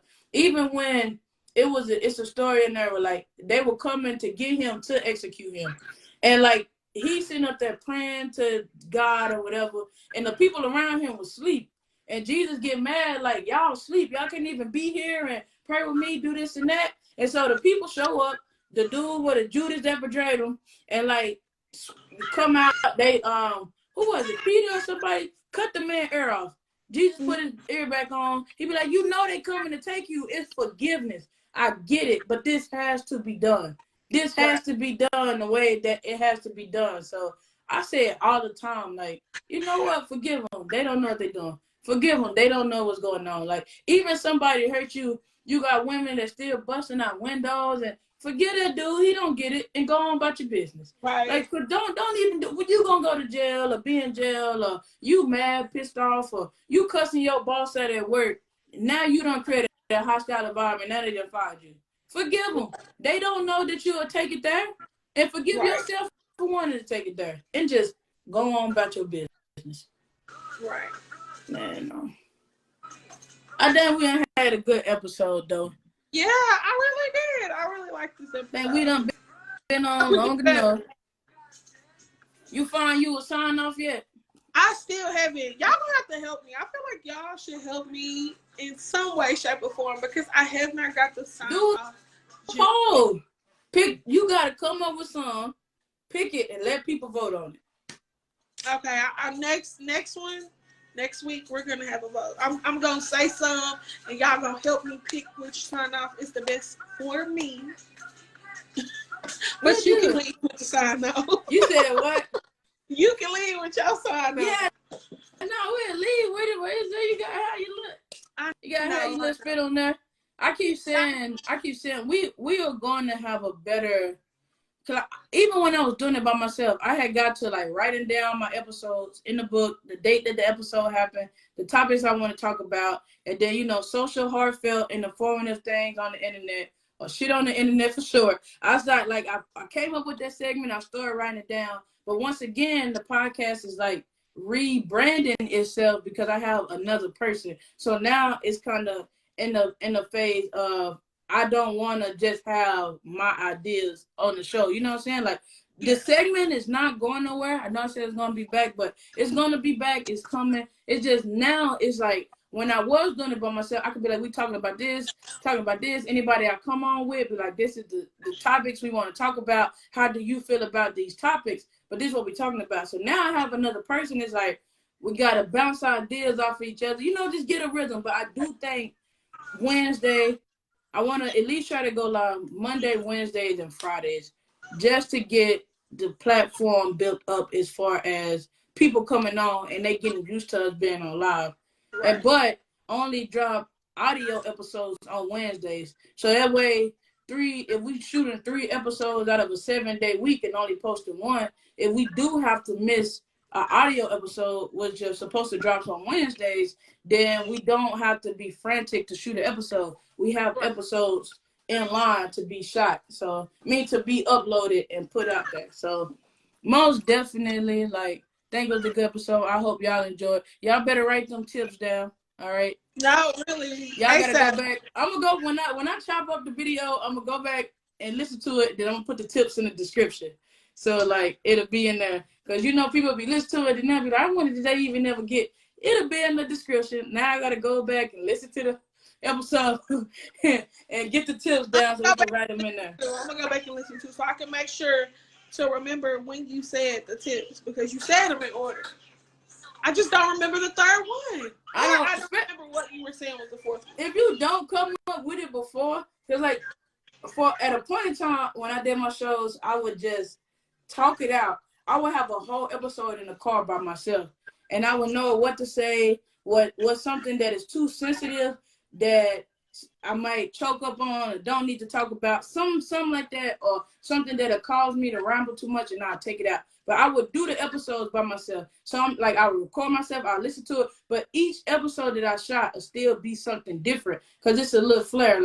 I just remember ooh, I like that I said this, let me keep it. But I'm not studying it. I'm not just repeating the exact thing that I said, but I have an idea. But we're going to work it out. So I hope y'all enjoyed this episode of Overthinking Understanding. We talked about postpartum. We talked about forgiving yourself. Always big on finances. What we feel like our culture did not do. Sometimes we feel like our culture did not do it. Even talking about people who go through stuff, it's nobody for them to talk to. It's not too many street people. Like I said, you done lost 8-9 best friends in the span of 2-3 years. That's a toll. And you know that you chose this life, but it's still a toll to be taken on you. But if you did just catch the end of this episode or you haven't checked the full episode, it's going to be available on all platforms, uploaded. We drop our audio episodes on Wednesday. We go live when we go live. No, we go live. We're going to get better at picking the days. But we do hope y'all enjoyed this episode. You got anything to say? We'll see y'all Friday, hopefully. Are we going back Friday? We'll do Friday. See y'all Friday. We will see y'all Friday. If I wasn't down there for 4 days last week, I would come on Friday so we could do a live episode. But you know, I'll be down there this weekend, so either Saturday or Sunday. If you want to wait to do an in-person episode, then we go talk about it. But with anything else being said, like I always say, go out there, be genuine, and be kind to people. This is the Overthinking Understanding podcast with Victoria Moore and Tucci. Until next time, we'll see y'all. Bye.